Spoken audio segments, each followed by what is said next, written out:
On est quasiment 100 000 recherches mensuelles. Aujourd'hui, je fais le bourrin direct puisque j'ai la légitimité pour le faire.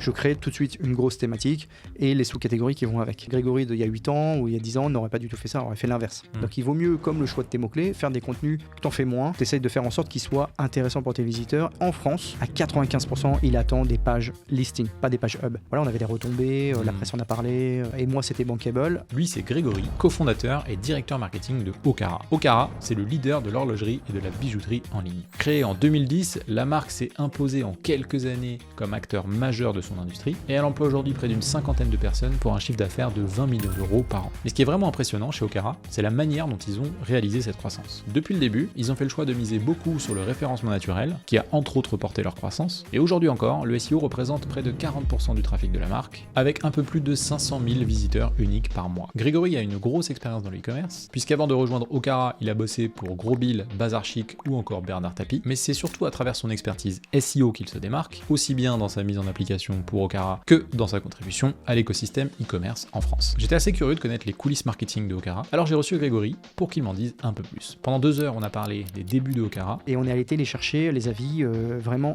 un par un. Et ça, c'est rentré, tu vois, dans la culture de la société. Les associés d'Okara ont fait service client de la boîte pendant 8 ans. De toute leur stratégie marketing, de pourquoi ils ont fait le choix de PrestaShop plutôt que Shopify. On a créé un module sur PrestaShop où on lui donne finalement toutes les caractéristiques qu'on remplit nous-mêmes pour pas se tromper côté back-office. La photo, puisqu'on est obligé de mettre une photo.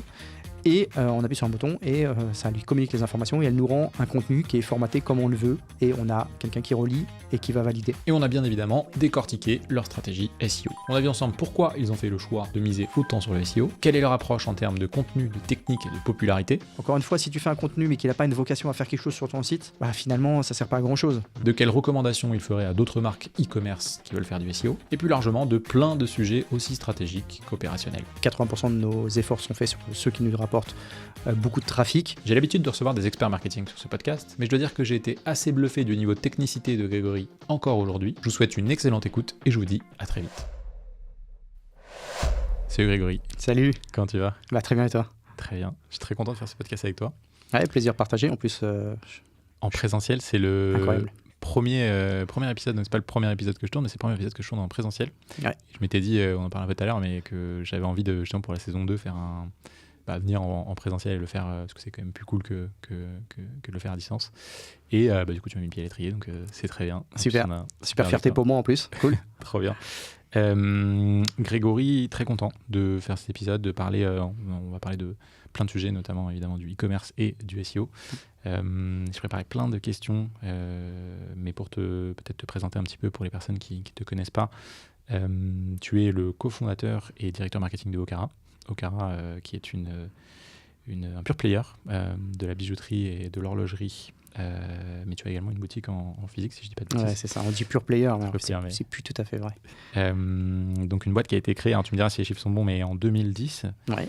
Aujourd'hui, qui compte une cinquantaine de salariés. Ouais, un petit peu moins, ouais. 20 millions de chiffre d'affaires. Et point intéressant que tu m'avais dit quand on s'est eu la première fois, qui est un CA qui est en gros une sorte de petit plafond que vous avez depuis quelques années. Ce serait intéressant de voir et de creuser ce sujet-là. Yes. Entre 500 000 et 550 000 visiteurs uniques par mois. Ouais, exactement. Ça, c'est assez impressionnant, et notamment avec une grosse partie de trafic en SEO, donc ça, ouais. On creusera. Et toi, pour ton parcours, du coup, avant, tu as eu plusieurs vies, toujours avec quand même une dominante et un lien e-com. Donc, tu m'arrêtes si j'ai des bêtises, mais tu as commencé ta carrière chez Grosbill, où tu t'es même associé avec ton ancien boss par la suite. Tu as eu plusieurs expériences donc chez Bazar Chic en tant que directeur marketing e-commerce. Tu as également, c'était une petite anecdote que j'ai découvert en creusant ton profil, tu as également géré le lancement d'un site e-commerce pour Bernard Tapie. Ouais. Donc si on a le temps, je serais curieux que tu me parles un peu de cette anecdote.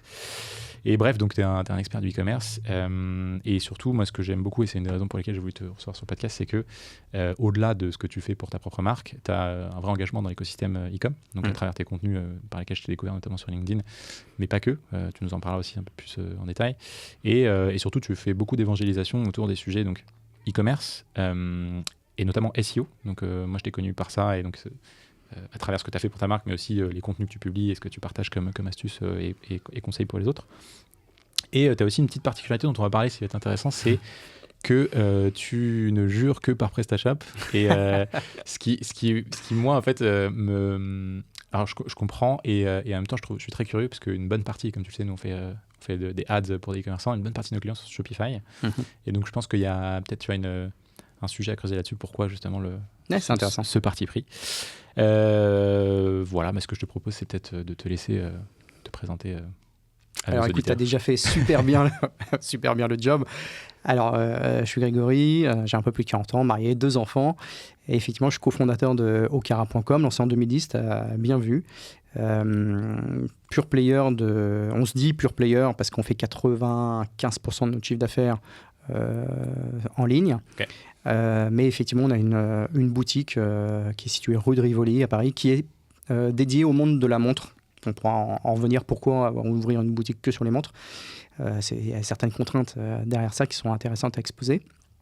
Je suis dans l'e-commerce effectivement depuis mon plus jeune âge, quasiment. Parce que sorti de mes études, j'ai fait tout de suite de l'e-commerce chez Grosbill.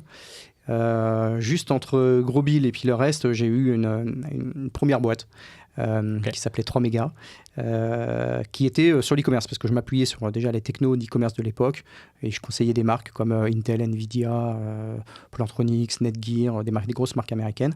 Et puis après, j'ai continué mon petit bonhomme de route.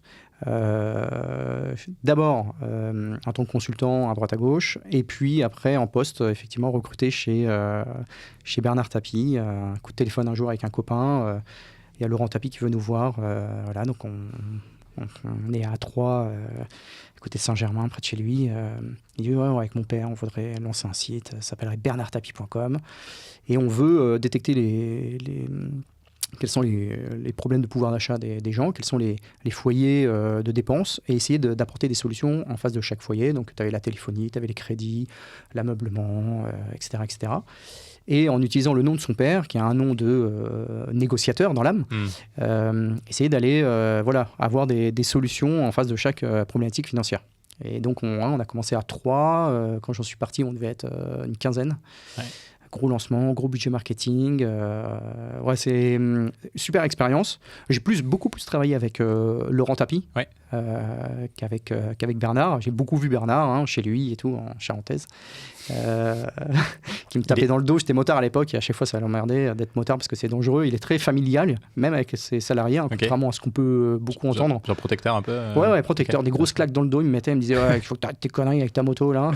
Il est comment dans ta vie de tous les jours, quand tu l'as côtoyé? Il est incroyable comme personnage. Ouais. Il a une espèce d'aura naturelle. Et là, quand je parle d'aura, je parle vraiment d'aura. C'est-à-dire que je me rappelle des déjeuners où on est de dos, où on est en train de se réunir autour d'un petit déjeuner, tu vois, face à une table, en train de prendre de la viennoiserie, et il rentre dans la pièce. Donc, c'est-à-dire que personne ne l'entend, mais tu le sens arriver. C'est-à-dire qu'il y a un poids sur tes épaules. Il dégage un truc. Il dégage un truc. Et puis, quand il parle, tout le monde se tait. Enfin, voilà, c'est incroyable. Ouais. Et l'utilisation de son image, je pense qu'en tant que marketeur, c'est incroyable. Masterclass. En fait, il a autant de gens qu'il aime, de gens qui le détestent. Il est clivant à mort. On ne peut pas faire plus clivant, je pense. Ouais. Et donc, du coup, si tu lances quelque chose avec son nom, tu vas avoir 100% des gens qui vont venir, parce qu'il y en a qui vont venir critiquer, mais qui vont venir, et puis il y en a qui vont venir l'adorer, donc qui vont venir. Donc c'est quasiment un projet où tu as, alors il faut que ça convertisse, mais tu as 100% de réussite sur ta publicité. Dans tous les cas, les gens viennent.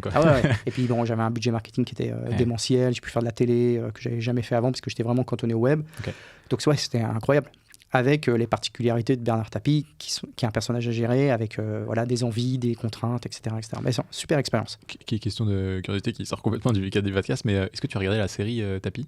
Alors, j'ai jamais trop osé la regarder, parce que moi, j'ai été...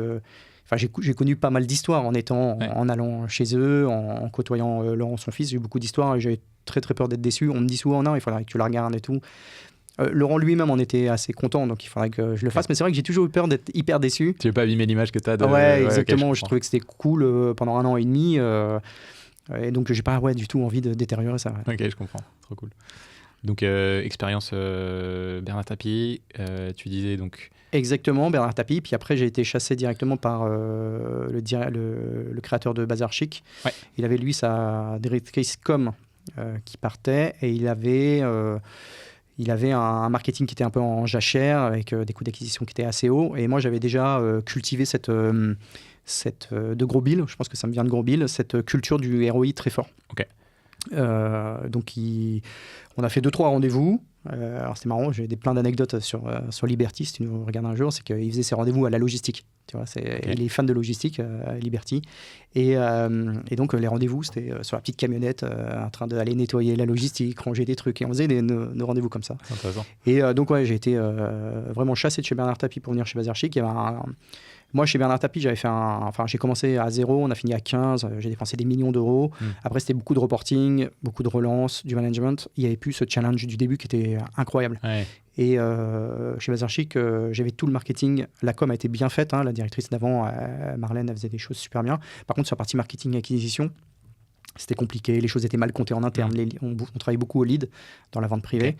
Et c'était très mal géré techniquement, marketingement, et donc il a fallu tout remettre à plat, etc. Et donc c'est pareil, ça m'a pris bien un an et demi pour rendre bankable cette partie-là, quoi. Ok, donc toi tu es à la direction marketing de ça. Direction marketing, et pareil, quand elle est partie, il y avait une stagiaire, et j'ai fini avec une équipe on était 5 au total. Ok, et donc ensuite Okara. Ensuite, Okara. En fait, ça s'est lancé Okara en 2010. 2010, c'était le tout début de là où j'entrais chez Bazar Chic. Donc, je pouvais pas... moi, je suis venu 1 an après dans Okara parce que je pouvais pas faire... Je venais juste d'être débauché. Ah oui.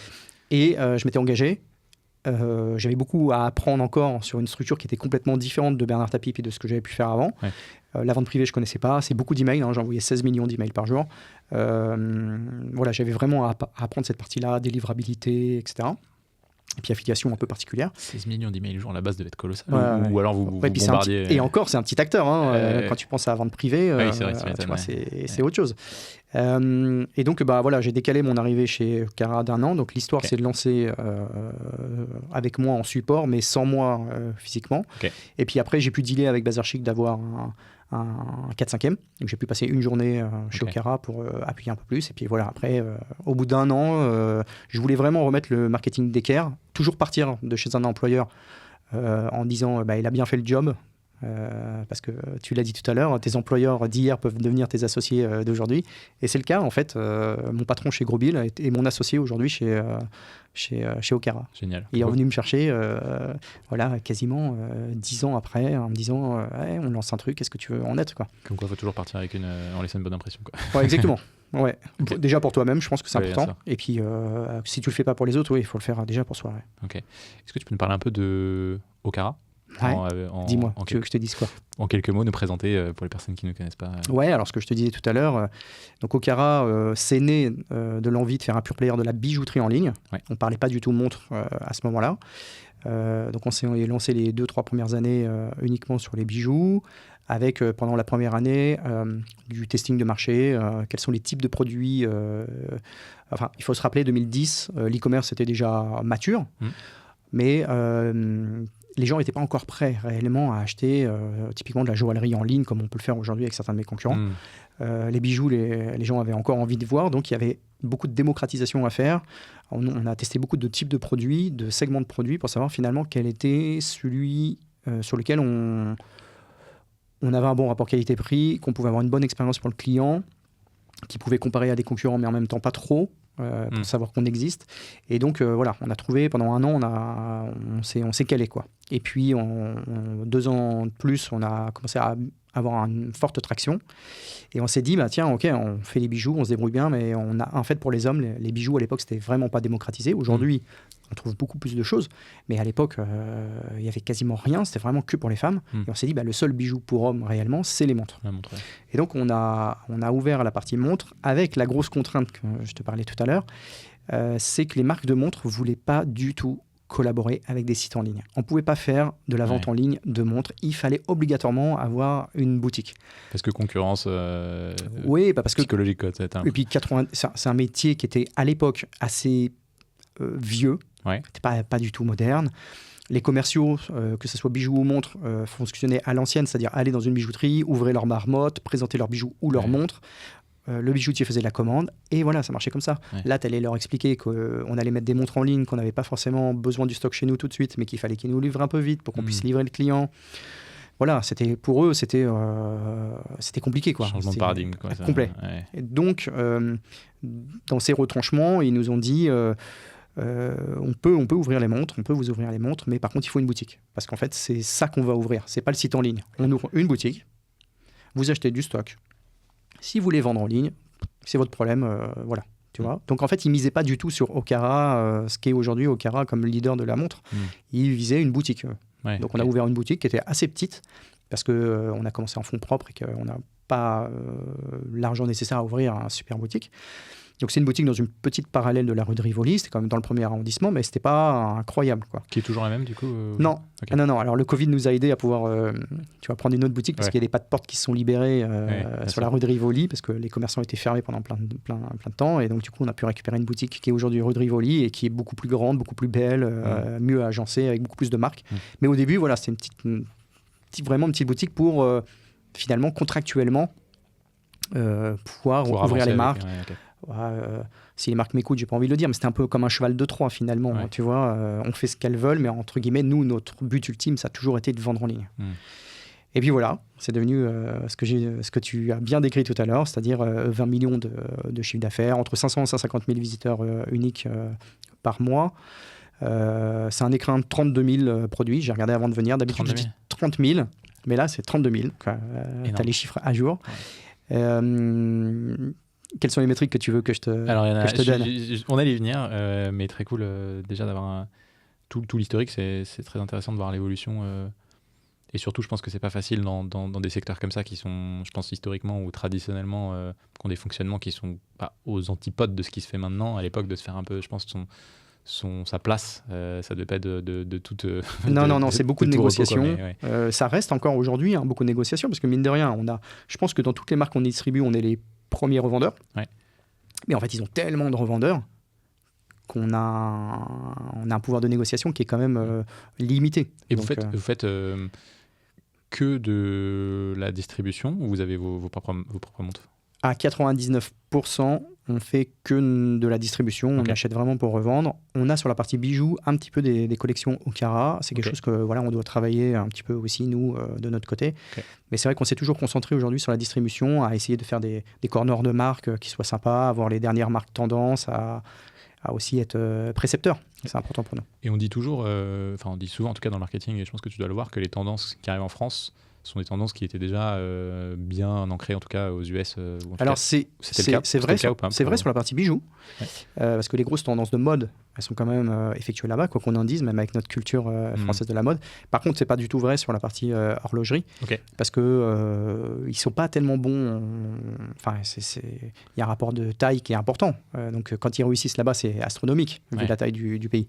Mais en fait, les tendances, elles viennent plutôt de Suisse et de France. D'accord. Donc, à l'époque où vous êtes lancé sur Okara, c'était pas non plus démocratisé dans ces pays-là, la vente en ligne, quoi. Non, clairement pas. Intéressant. Tu peux nous dire, alors j'ai donné quelques chiffres tout à l'heure, juste pour être sûr qu'on est bien, pour les personnes qui nous écoutent, qu'on nous situe bien, pour planter un peu le décor. Donc aujourd'hui, tu disais 20 millions de chiffre d'affaires, 550 000 visiteurs uniques par mois. On va revenir sur ça. Je ne sais pas si tu veux donner 2-3 chiffres un peu sur panier moyen, tout ça, juste pour qu'on se situe. Le panier moyen, on va dire, c'est entre 300 320 TTC, à peu près. Et tes sources de trafic? Mes sources de trafic, bien sûr, on peut en parler. Alors, j'avais souvent honte de le dire au début, maintenant je suis plus tellement honte, je suis assez Google dépendant. J'essaie de me soigner, mais c'est pas facile, parce que étant héroïste, tu vois, alors avec une forte dominante SEO, mais SIA également. Et puis on fait bien sûr de l'affiliation pour rester toujours héroïste. Et depuis 2-3 ans, j'ai maintenant une collaboratrice qui s'occupe de la com avec moi. Et donc le but, c'est d'aller faire ce que je sais pas faire, c'est-à-dire dépenser un petit peu plus pour l'image de marque, etc. Donc je me soigne. C'est intéressant parce que tu le disais déjà au début, j'ai l'impression que ça fait aussi beaucoup partie de votre ADN et du coup ça conditionne notamment pas mal les choix que vous faites stratégiques sur les outils, on en parlera, sur la manière dont tu construis, c'est vraiment héroïste et surtout en fait on dépense pas de l'argent pour dépenser de l'argent. C'est ça. Il y a une culture de l'économie, quoi. Ce qui se perd, je pense. Ça revient un peu à la mode là ces derniers temps parce que du coup il y a une conjoncture économique qui fait que mais on a eu quand même une période, je pense que tu l'as vu, où l'argent était gratuit, où en fait on dépensait dans tous les sens pour faire des ads, etc. Ce qui est encore le cas de certaines marques e-commerce et chacun, je pense, un peu son mode de fonctionnement. Mais c'est cool aussi, je pense, d'avoir ce discours de se dire t'es pas obligé de lever des millions d'euros et de dépenser à tout va et de prendre la Rolls Royce de tous les outils pour réussir, quoi. Exactement. Ok. Et Et alors du coup, sur les sources d'acquisition, moi, ça m'intéressait. Donc tu disais Google dépendant. Je ne sais pas si tu partages ces chiffres, mais si on devait un peu découper, tu vois, c'est quoi en répartition à peu près le trafic qui vient du SEO, ce qui vient de la pub. Alors, si on regarde ma dépendance à Google au global, ça doit être bien 80% du chiffre d'affaires ou du trafic, parce que chez nous, c'est vraiment équivalent. Sur ces 80%, on a bien 50% SEO, 50% SIA. Donc un bon 40% SEO. Il y a eu un moment où le SEO était beaucoup plus élevé, mais il y a aussi tout un changement de paradigme au quotidien sur les SERP, donc les résultats de pages de recherche, où maintenant tu as les pubs qui prennent de plus en plus de place, tu as aussi sur les requêtes locales des maps, de l'actu, enfin voilà, tu as pas mal de choses. Donc finalement, les résultats organiques, la visibilité baisse un petit peu, donc tu as beau être toujours bon, ce qui n'est pas toujours notre cas, hein, mais sinon ça ferait vantard, mais même si tu es bon, naturellement avec le temps, la visibilité baisse parce que Google, lui, modifie beaucoup son affichage au profit. C'est une boîte qui n'est pas une association, et donc elle a besoin d'argent, et donc elle facture très très bien. Donc l'Ads est venu rééquilibrer finalement ce 50-50. Donc, intéressant. Et le reste, du coup, les 20%, c'est... Les 20%, c'est affiliation, ça peut être de l'Ads, ça peut être... tu fais un peu de social ads? On fait un petit peu, très peu de social ads, pas assez, au goût de Jade, ma collaboratrice. Donc, ça fait partie des objectifs de l'année prochaine. On fait aussi beaucoup d'influence, beaucoup dans la partie horlogerie. Parce que on a vraiment beaucoup de modèles qui plaisent. On a surtout les marques qui vont cartonner prochainement, et donc les influenceurs l'ont bien détecté, et donc c'est assez simple pour nous d'avoir des influenceurs et des collabs, ce qui est un peu moins le cas dans la partie bijoux, puisque là la partie bijoux, les femmes sont déjà inondées en termes de prêt-à-porter, cosmétiques, etc. C'est beaucoup plus compliqué pour nous d'être sexy pour les femmes en termes de rémunération, etc. Donc c'est vrai que on a un gros job à faire sur la partie féminine, bijoux, j'entends. Et sur la partie horlogerie, on se débrouille plutôt pas mal. Ok, super intéressant, merci beaucoup pour ces chiffres. Et surtout, donc, sur la partie sociale, je rebondis, c'est intéressant. Je pense que tu as une complexité que n'ont pas toutes les marques e-commerce, c'est que vous avez beaucoup de produits. Et du coup, donc, tu peux soit rentrer par, j'imagine, un peu tes best-sellers, et du coup, aller faire de la com autour de ça. Mais sinon, tu dois quand même rentrer par la marque. Et du coup, on sait que c'est pas forcément le plus rentable à court terme d'aller chercher. Non, sachant que depuis le Covid, là où tu as parfaitement raison, c'est que les marques, elles ont aussi compris que... en fait, au Covid, Okara était l'un des seuls acteurs encore debout, puisque toutes les bijouteries physiques étaient fermées. Tu vois, pendant le Covid, les bijouteries ont réouvert, je ne sais plus, le 15 décembre ou un truc comme ça. Donc on peut dire que Q4 était complètement flingué pour elles. Et les marques, elles se sont dit, ouais, mais là, on tourne sur 4 clients qui vendent en ligne, et c'est tout. Donc nous, il faut qu'on ait des backups. Donc elles se sont toutes lancées à faire des sites de marque. Donc ça te fait de la concurrence, toi Et donc... sur l'Ads, sur Google, en payant, ça fait de la concurrence. C'est-à-dire que aujourd'hui, je me bats aussi avec mes partenaires, ce qui est bizarre comme façon de procéder. J'avais bossé dans l'équipe retail, moi, dans les équipes chez Meta, et les marques qu'on accompagnait avaient aussi cette problématique de... en fait, as quand même tu dois jouer un peu ce double jeu de j'ai mon prix online et j'ai aussi mon prix magasin, et du coup, il faut que je régule par rapport à mes marques. Exactement, que je dois faire pour tout le monde. Il y avait un dernier point dont on n'a pas parlé avant de rentrer un peu plus dans le détail et le sujet de cet épisode, mais c'est intéressant, j'ai 1000 questions. PrestaShop. T'es un grand défenseur de PrestaShop. Je sais pas si tu veux que je le cite, mais je t'ai envoyé un petit doc avec les questions et je t'avais demandé en gros quel était ton avis sur Shopify, et tu as dit... je te laisse le dire, mais Shopify... J'ai dit Shopify, c'est pas bien. C'est pas bien. Je suis curieux de savoir pourquoi et quel est ton positionnement là-dessus. Et surtout, le pourquoi, au-delà de taper sur Shopify, qu'est-ce qui anime et justifie un peu ce positionnement qui est assez fort. Ouais, on peut en parler. Alors, on pourrait faire même, je pense, un épisode dédié à ça. Alors, moi, je te reprends juste, je tape pas sur Shopify. C'est vrai que moi, je suis plutôt défenseur de PrestaShop. Donc, ça me positionne comme quelqu'un qui tape sur Shopify. Or, j'ai testé la solution encore récemment et ça reste une très bonne solution. Quand on veut démarrer vite, je pense qu'aujourd'hui, il n'y a pas mieux. Alors, il faut aussi reprendre un peu de contexte. En 2010, il n'y avait pas 40 millions de solutions. Shopify, ça n'existait pas. Et dans la culture d'Okara, qui est assez héroïste, on n'est pas trop fan de devoir payer des commissions lorsqu'on vend un produit, alors que finalement, le job, c'est nous qui le faisons, quoi. Et donc, ce modèle économique qui est Shopify nous convient pas déjà sur une partie purement, je ne vais pas dire morale, parce que le terme est bon, mais alignement des ROI. Et après, il y a une autre grosse partie qui est la partie... alors, ça fera peut-être râler mes copains qui ont des agences Shopify, mais tu as quand même une liberté réduite dans ce que tu veux faire. Et nous, si aujourd'hui on a été bon, notamment en référencement naturel, c'est qu'on a apporté un certain nombre de modifications structurelles au site, des optimisations qui ne sont pas ni natives de PrestaShop, mais qui sont surtout pas réplicables aujourd'hui sur Shopify. Okay. Il y a plein de choses qui vont se lancer. J'en suis persuadé sur Shopify pour améliorer cette partie-là. Mais il y a plein de grosses contraintes. Voilà. Sinon, il faut partir sur des trucs compliqués. Un back-office sur Shopify, un front sur Silius, ça devient... Voilà. Donc, on va dire que techniquement, aujourd'hui, Shopify ne peut pas répondre à mes besoins en termes d'optimisation et tout ce qu'on fait. Et après, voilà, sur la culture purement mercantile, c'est vrai que PrestaShop, tu l'installes, c'est une solution qui à l'époque était full française.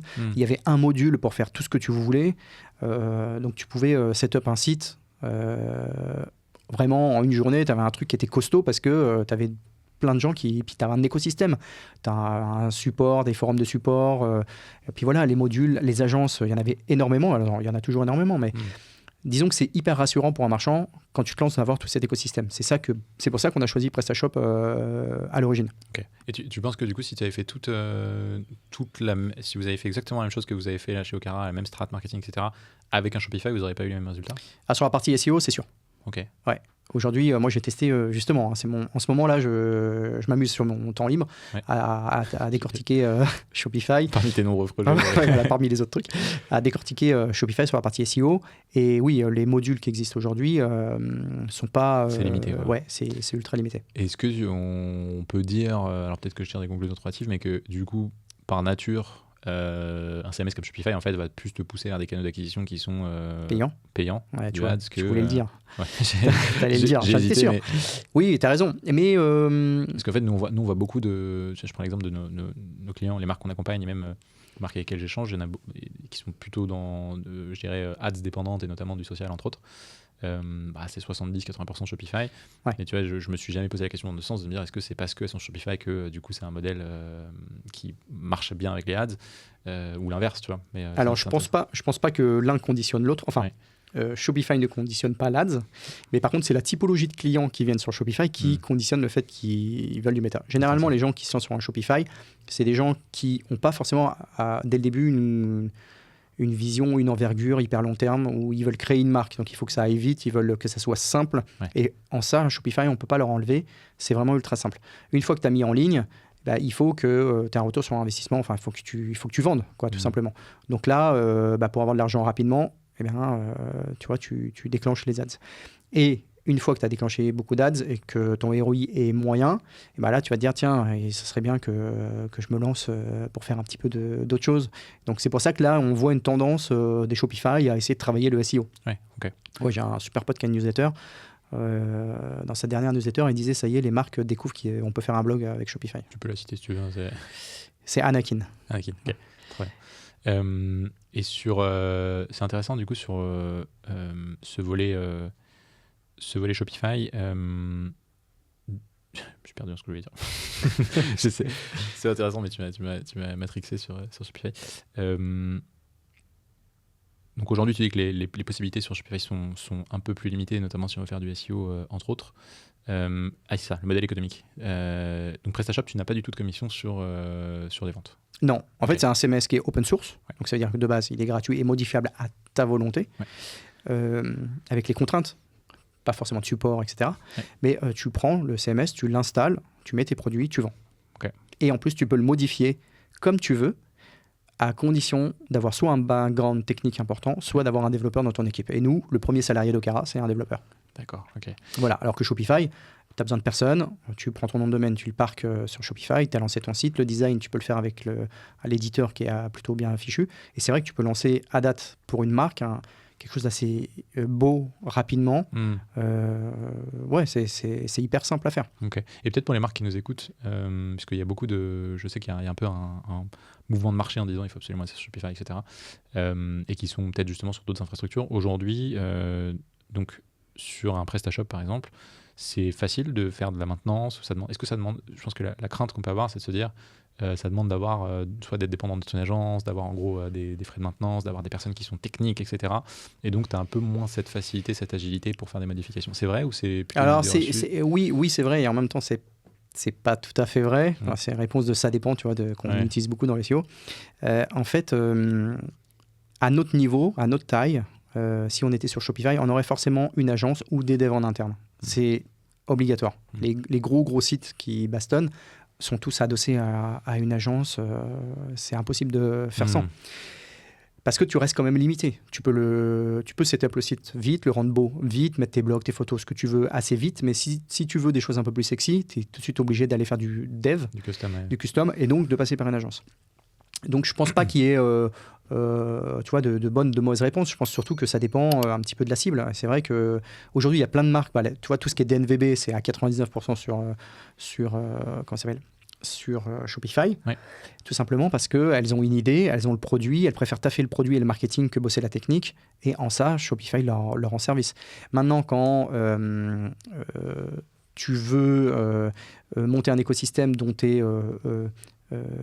indépendant à 100%, puisqu'il ne faut pas oublier que la data, elle est chez toi, donc tu es maître de toutes tes données, ce qui n'est pas le cas forcément dans d'autres CMS où les données elles sont aux US et autres, où tu ne sais pas où elles sont en fait, et puis elles ne t'appartiennent pas. Tu ne peux pas être coupé du jour au lendemain, ce qui peut être le cas dans d'autres CMS, et puis tu es libre aussi de ne donner des commissions à personne. Tu es libre de choisir les moyens de paiement. Aujourd'hui, on peut voir que certains CMS poussent à utiliser leurs moyens de paiement, pas forcément intéressant au niveau financier, etc. Voilà, il y a du bon et du mauvais pour les deux. Aujourd'hui, moi, je ne pousse pas une solution plus que l'autre. J'adore PrestaShop parce que j'y suis depuis 2010, que je suis bien entouré par les équipes de PrestaShop, que je suis seul maître à bord. Mais encore une fois, comme je te disais, ce que j'ai pu tester, c'est vrai que peut-être que si j'avais 4-5 produits rapides à mettre en place, je pourrais envisager. Ça serait différent. Super intéressant. Merci pour ce retour d'expérience. Si ça te va, je te propose qu'on embraye un petit peu sur la partie SEO qui m'intéresse particulièrement. Alors moi, pour te disclaimer, je suis très nul en SEO, donc j'ai un peu des fondamentaux. J'ai bossé chez Google quelques années, donc on a eu quelques, tu vois, un peu formation, etc. Et j'ai des potes qui font du SEO, donc je connais, je dirais vraiment les 10% que tout le monde connaisse. Mais donc je pense qu'on va pas rentrer trop dans la technique, mais on va essayer de faire... je vais essayer de te poser des questions qui soient, je pense, compréhensibles pour pas mal de gens, et après, je te laisserai jauger dans quelle mesure tu vas aller plus ou moins loin, ce qui est pertinent. Moi, ce qui m'intéresse, c'est de détailler un petit peu votre strat SEO, ce que vous avez fait pour arriver jusqu'à ce volume de trafic qui représente quand même une part non négligeable de votre chiffre d'affaires aujourd'hui, et de peut-être décortiquer ça un peu par les grands piliers qu'on connaît, le contenu, la technique, la popularité. Donc je vais te poser quelques petites questions. Mais peut-être avant de commencer, ce qui peut être intéressant, c'est d'avoir déjà du contexte, tu vois, sur pourquoi vous, Okara, vous misez autant sur le SEO. D'où vient ce choix Ouais, alors c'est hyper intéressant cette question. C'est vrai qu'on ne me la pose pas souvent finalement, le pourquoi le SEO chez Okara, alors qu'on a tendance à naturellement aller vers des leviers payants qui ont un résultat immédiat, qui te permettent de calculer un ROI immédiat, etc. En fait, ça vient principalement d'un échec en réalité. Moi, je sortais de chez Bazar Chic et comme je te disais, j'envoyais 16 millions. Ça, c'était ma propre base, mais je faisais aussi beaucoup d'acquisitions par email. Donc, on appelait ça à l'époque louer des bases, mais elles n'étaient pas chez toi, mais tu passais par des agences qui avaient des bases confiées, des Prisma Press, etc. Et puis, tu pouvais shooter sur ces bases quand les bases étaient opt-in, bien entendu, et elles étaient payées au lead. Donc, s'il y avait des inscriptions ou s'il y avait des commandes, tu rémunérais l'agence pour ça.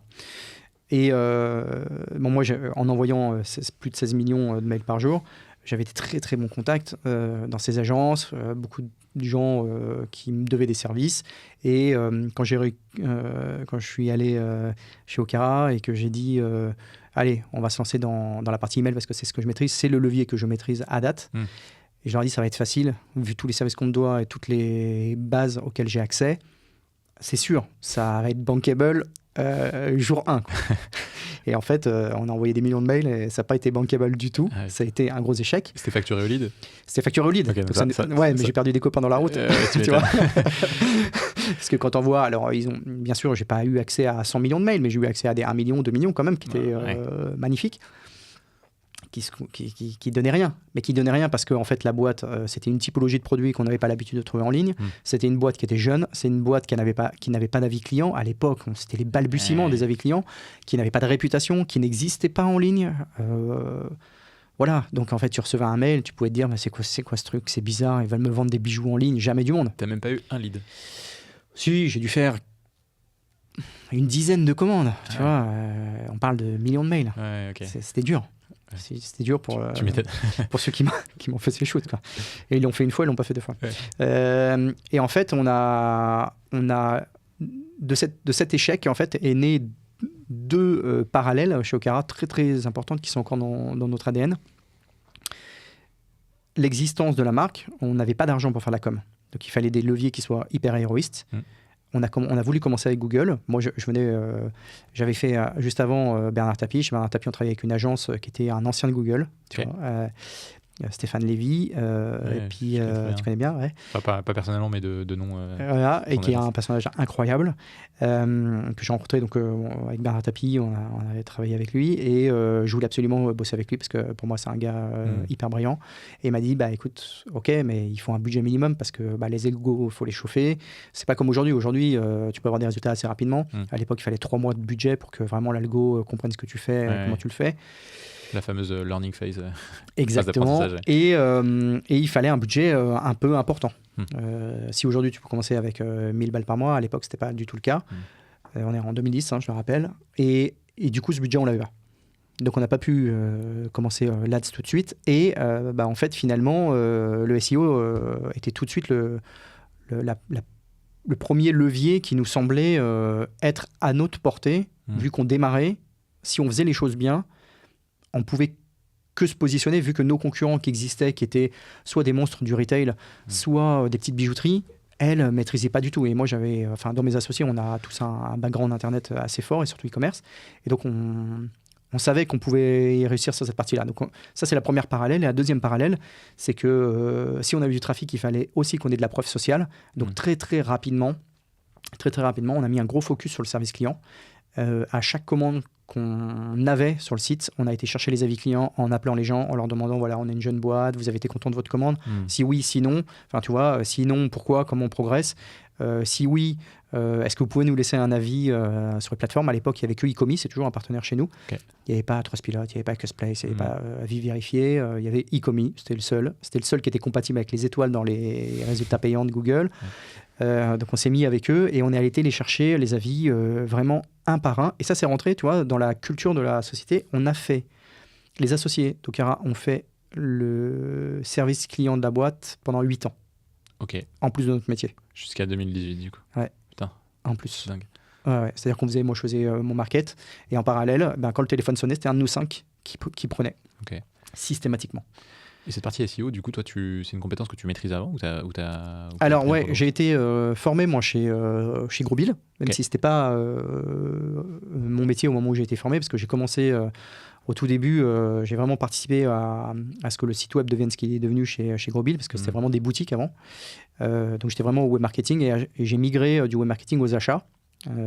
Donc j'avais lâché cette partie-là, mais au service marketing a été recruté une personne qui faisait du SEO, et j'ai trouvé ça incroyable. J'ai toujours édité des sites personnellement, quand j'étais étudiant ou à Arez, mais il ne faut pas le dire.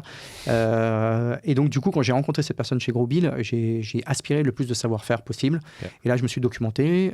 Il y avait des forums en France, WebRank Info, c'était le seul forum d'ailleurs qui était potable à l'époque, plus des forums US, et puis des livres.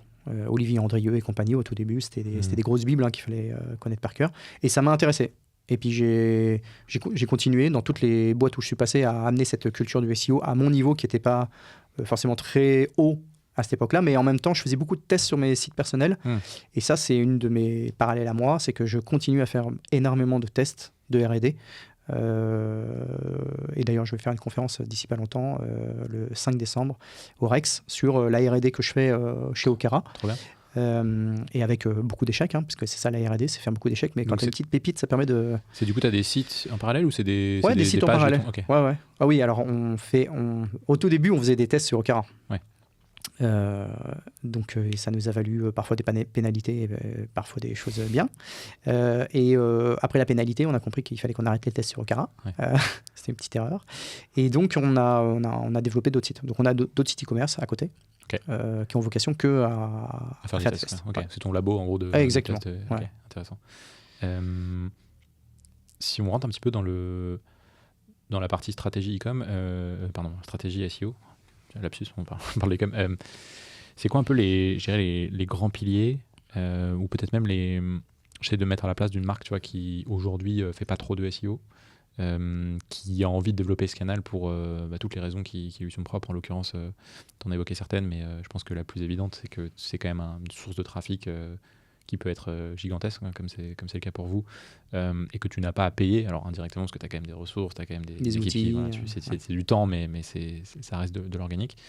Peut-être commencer par ça, c'est quoi un peu les grandes étapes, tu vois, ou les grands principes à connaître, si tu devais les résumer, c'est pas facile comme question. Ouais, bien sûr. Alors tu l'as dit un peu tout à l'heure, ça fait un peu boomer de le répéter comme ça, mais ça reste quand même les fondamentaux, c'est que pour performer, il faut d'abord avoir un site qui soit complètement lisible par Google, pour parler simplement, donc crawlable. Donc ça veut dire qu'il faut avoir un certain nombre de réglages, d'optimisation qui sont de base sur le site. Alors après, je ne sais pas où tu veux que je rentre si tu veux que je rentre en détail sur certaines choses, mais en gros, en e-commerce, tu as 3-4 typologies de pages. Tu as ta homepage, tu as la page produit, tu as la page catégorie. Et dans la quatrième, j'entends tout ce qui est page CMS, blog, etc. Donc il faut que ces 4 pages respectent des standards SEO qui sont très largement documentés, on va dire à 90%. C'est-à-dire que la grosse différence entre quand j'ai commencé en 2010 et aujourd'hui, c'est que la littérature sur le référencement naturel, il y en a un paquet. Aujourd'hui, tu peux vraiment faire les 90% du job vraiment en regardant des vidéos sur YouTube, en suivant des tutoriaux, sans aucun problème. Ce qui est là où la différence, c'est que pour arriver au stade d'Okara, il faut aller taper les 10-20% qui ne sont pas marqués, d'où la RT.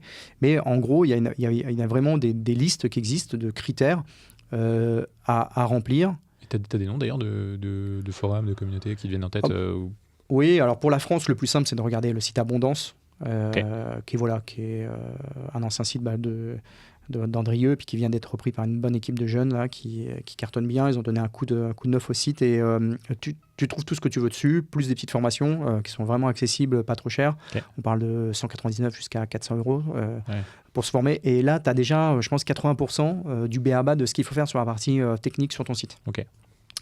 Donc ça, c'est obligatoire, c'est-à-dire que dans les étapes que je te disais, dans les piliers, comme tu as dit tout à l'heure, tout doit être fait. Il n'y en a pas un qui doit être fait et puis les autres pas, c'est qu'il faut que tout soit fait. Donc ça sert à rien de penser contenu, blog, tant que si tu n'as pas cette base qui est bien en place. Ouais, exactement. La deuxième, tu l'as dit, c'est tout ce qui touche au contenu, c'est donc de ce qu'on dit un peu aujourd'hui en étant moderne, répondre aux intentions de recherche, c'est-à-dire est-ce que la page que tu as proposée à Google, finalement, son contenu correspond à ce que le visiteur veut, et même au-delà du visiteur, c'est à ce que Google veut. Alors, typiquement, je vais donner un ordre d'idée.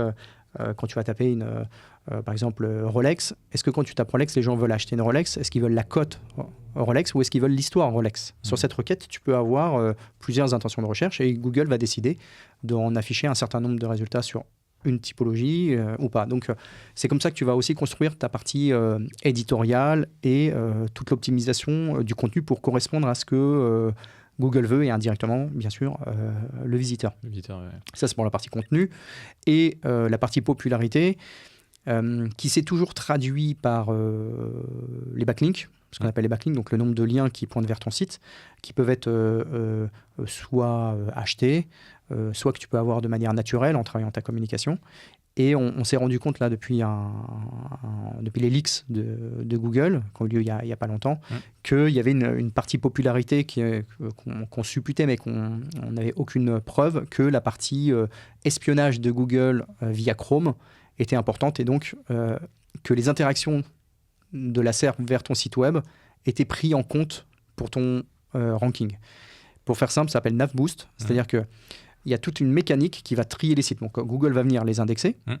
Enfin, d'abord, Google va venir les voir, puis les indexer, puis les répertorier, trier, classifier. Et il va appliquer un certain nombre de règles après pour enlever des résultats qui ne correspondent pas. Une fois qu'il t'a affiché les 1000 résultats que tu vas pouvoir trouver sur le mot-clé montre automatique, donc tu vas avoir 1000 résultats, imaginons, et bien dans ces 1000 résultats, il va utiliser la donnée des visiteurs via Chrome pour savoir quel site est le plus utilisé, quel site où les clients sont satisfaits parce qu'ils naviguent à travers les pages, quel site a le plus de temps passé par page, ou au contraire, quel site, quand on arrive sur une requête, le visiteur s'en va tout de suite et réutilise Google pour rechercher autre chose ou préciser une requête. Et donc, il va analyser cela et ce qui va lui permettre de trier les 1000 premiers résultats. C'est un des nouveaux facteurs que je vais classer dans la popularité. En plus du reste, bien sûr. Donc, c'est pas une notion d'UX finalement. C'est-à-dire qu'en gros, il va prendre en compte si ton site finalement est bien au-delà de renvoyer beaucoup de trafic, si il est pensé pour que l'utilisateur reste dessus, que ça se passe bien. Exactement. Et je pense que c'est ce que Google veut traduire avec cette partie-là. C'est finalement... Alors, peut-être... Oui, tu as raison. L'UX, parce que si ton site il est dégueulasse, tu as beau avoir le meilleur contenu, meilleur maillage, meilleur produit, meilleure offre. Bon, si c'est moche, si les gens s'en vont, voilà, s'ils s'en vont, ça sera pénalisant pour le site. Donc oui, c'est effectivement que le site soit bien structuré, qu'il y ait les éléments de réassurance, qu'il y ait envie de passer à l'étape d'après, etc. Et ça, c'est devenu un des critères qui est game changer, parce que comme je te disais, c'est facile de faire 80% du boulot. C'est plus difficile d'aller sur les 80 à 90 parce que là, c'est des techniques qui se redécouvrent ou qui se découvrent au fur et à mesure du temps, avec la R&D ou des formations précises. Et il y a, pour moi, ces 10% restants qui sont comment tu traites ton visiteur ou quelle mécanique tu mets en place. Et ça, les DNVB le font très bien sans le savoir que c'est un des critères importants pour Google. Elles n'ont pas le reste généralement, donc ça ne colle pas. Mais tu vois... les roues, là, quand tu arrives sur les sites et puis que tu as la roue, je vais dire dégueulasse encore pour la deuxième fois, je suis désolé Étienne, mais les roues qui tournent, là, où tu calcules ta réduction et tout ça, en fait, ça fait de la rétention. Les pop-up où tu saisis ta newsletter, tu gagnes 10 secondes de plus, ou quand tu sors, ils te proposent un concours, ou etc., etc. En fait, cette mécanique-là de vouloir capturer le visiteur, de le faire progresser un petit peu plus sur son site, c'est extrêmement important en 2024 et pour l'avenir. Donc, les DNVB qui ont un peu ce type de fonctionnement sur leur site potentiellement ont déjà, entre guillemets, peut-être une longueur d'avance où elles partent avec un avantage si elles veulent lancer une stratégie SEO. En tout cas, ce pilier-là. Alors, effectivement, c'est-à-dire que, comme je te le disais, il faut déjà être dans les 1000 premiers résultats sur la requête. Donc, t'as pas de shortcut en fait. Donc, avant, il faut faire correctement le job. Mais une DNVB a bien d'autres avantages que ça. Sur la partie popularité historique, c'est-à-dire les backlinks, généralement, les DNVB sont des sites qui communiquent beaucoup, qui passent dans Qui veut être mon associé, par exemple, ou qui passent dans ton podcast. Et donc, il y a des liens naturels qui se font. C'est encore même mieux que des liens artificiels comme on peut en acheter.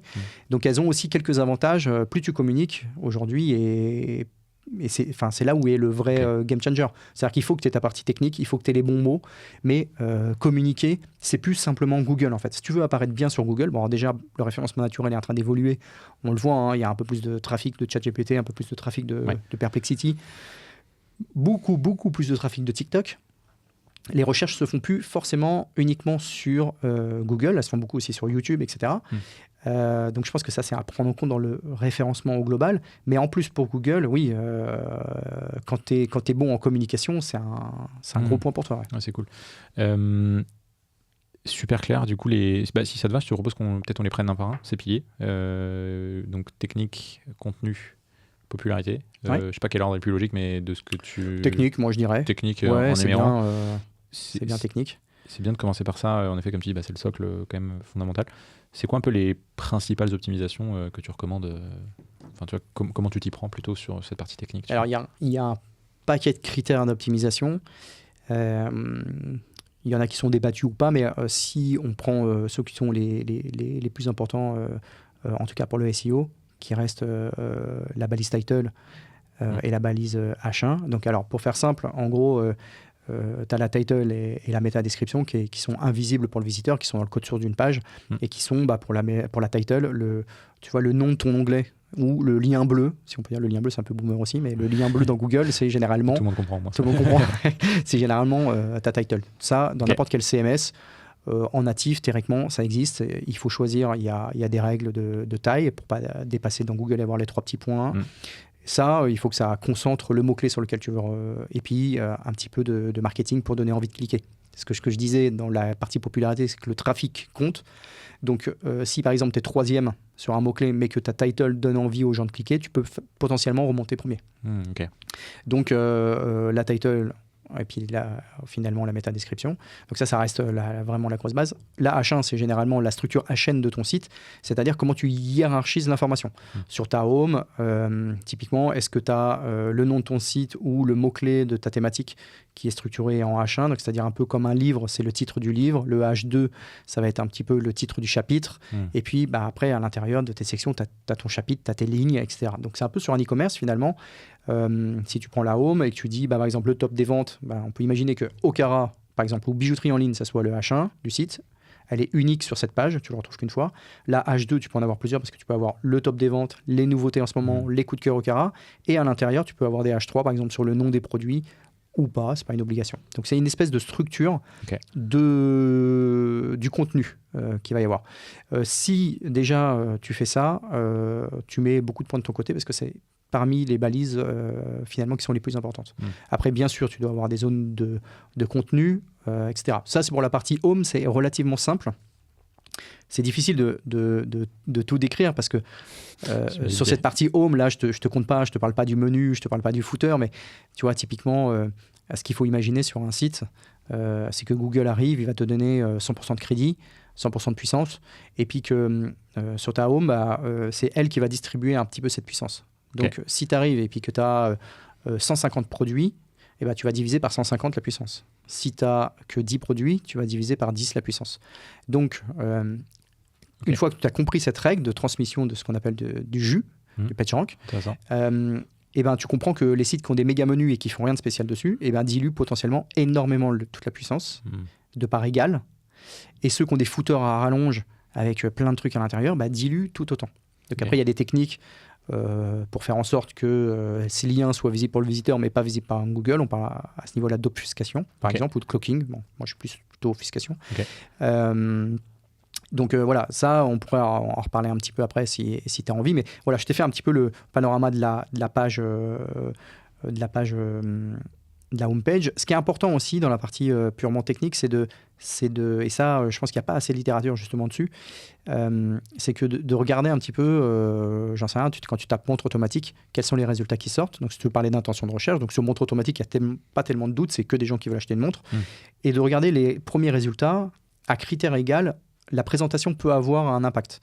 Si par exemple tu tapes bijoux fantasy, mais que tu n'as que des produits à 1800 €, Google, ça, il le voit, il le sait, il le comprend par un certain nombre de critères, les mots, les prix, et puis les gens qui cliquent et qui s'en vont.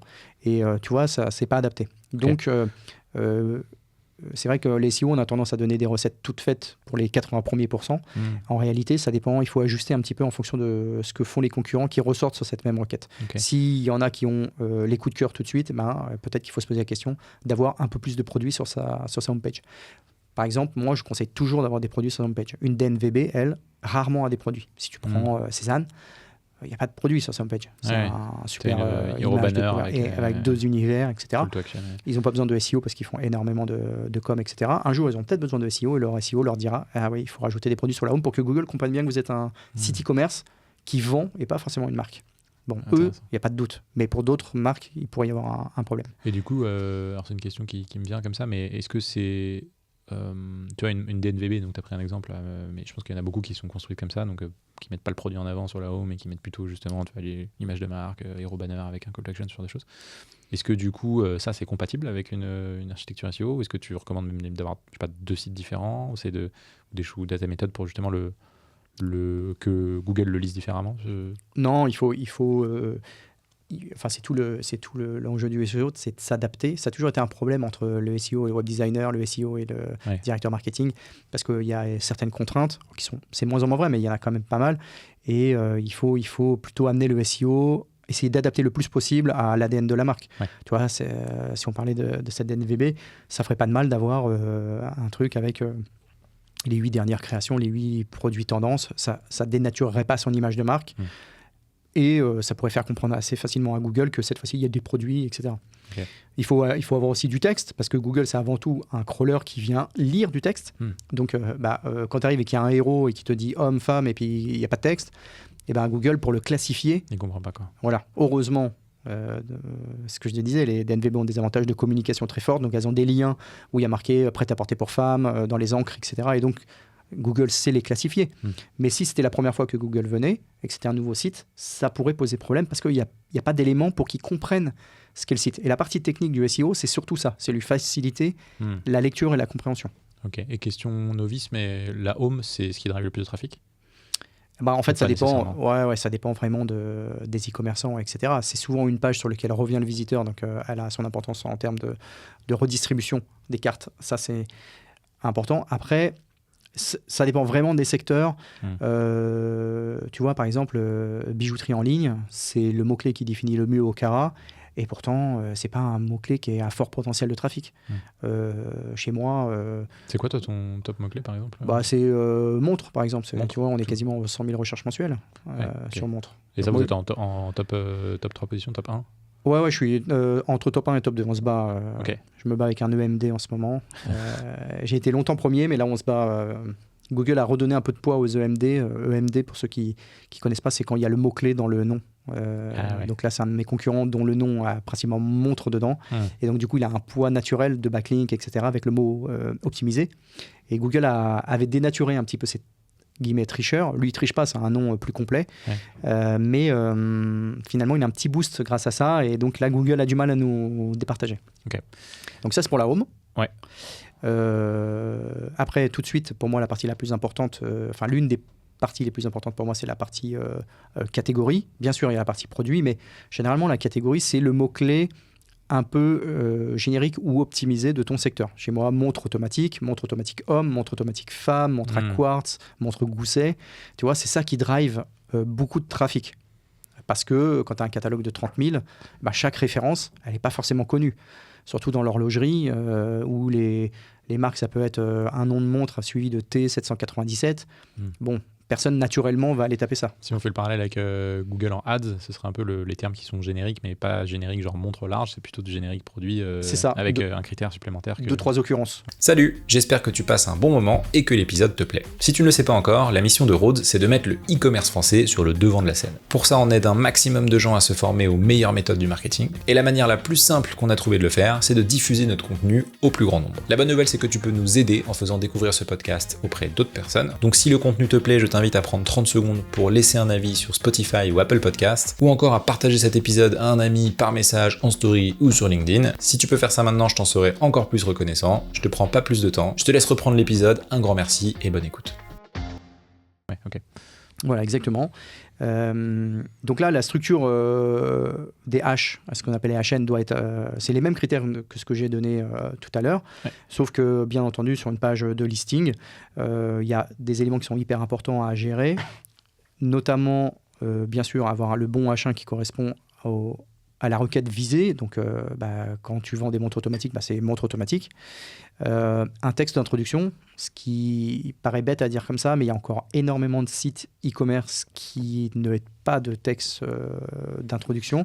Quelques lignes pour, encore une fois, donner matière à Google de comprendre ce que tu fais. Donc, ça peut être bienvenue dans cette rubrique montre automatique. Vous allez trouver des montres de cette marque.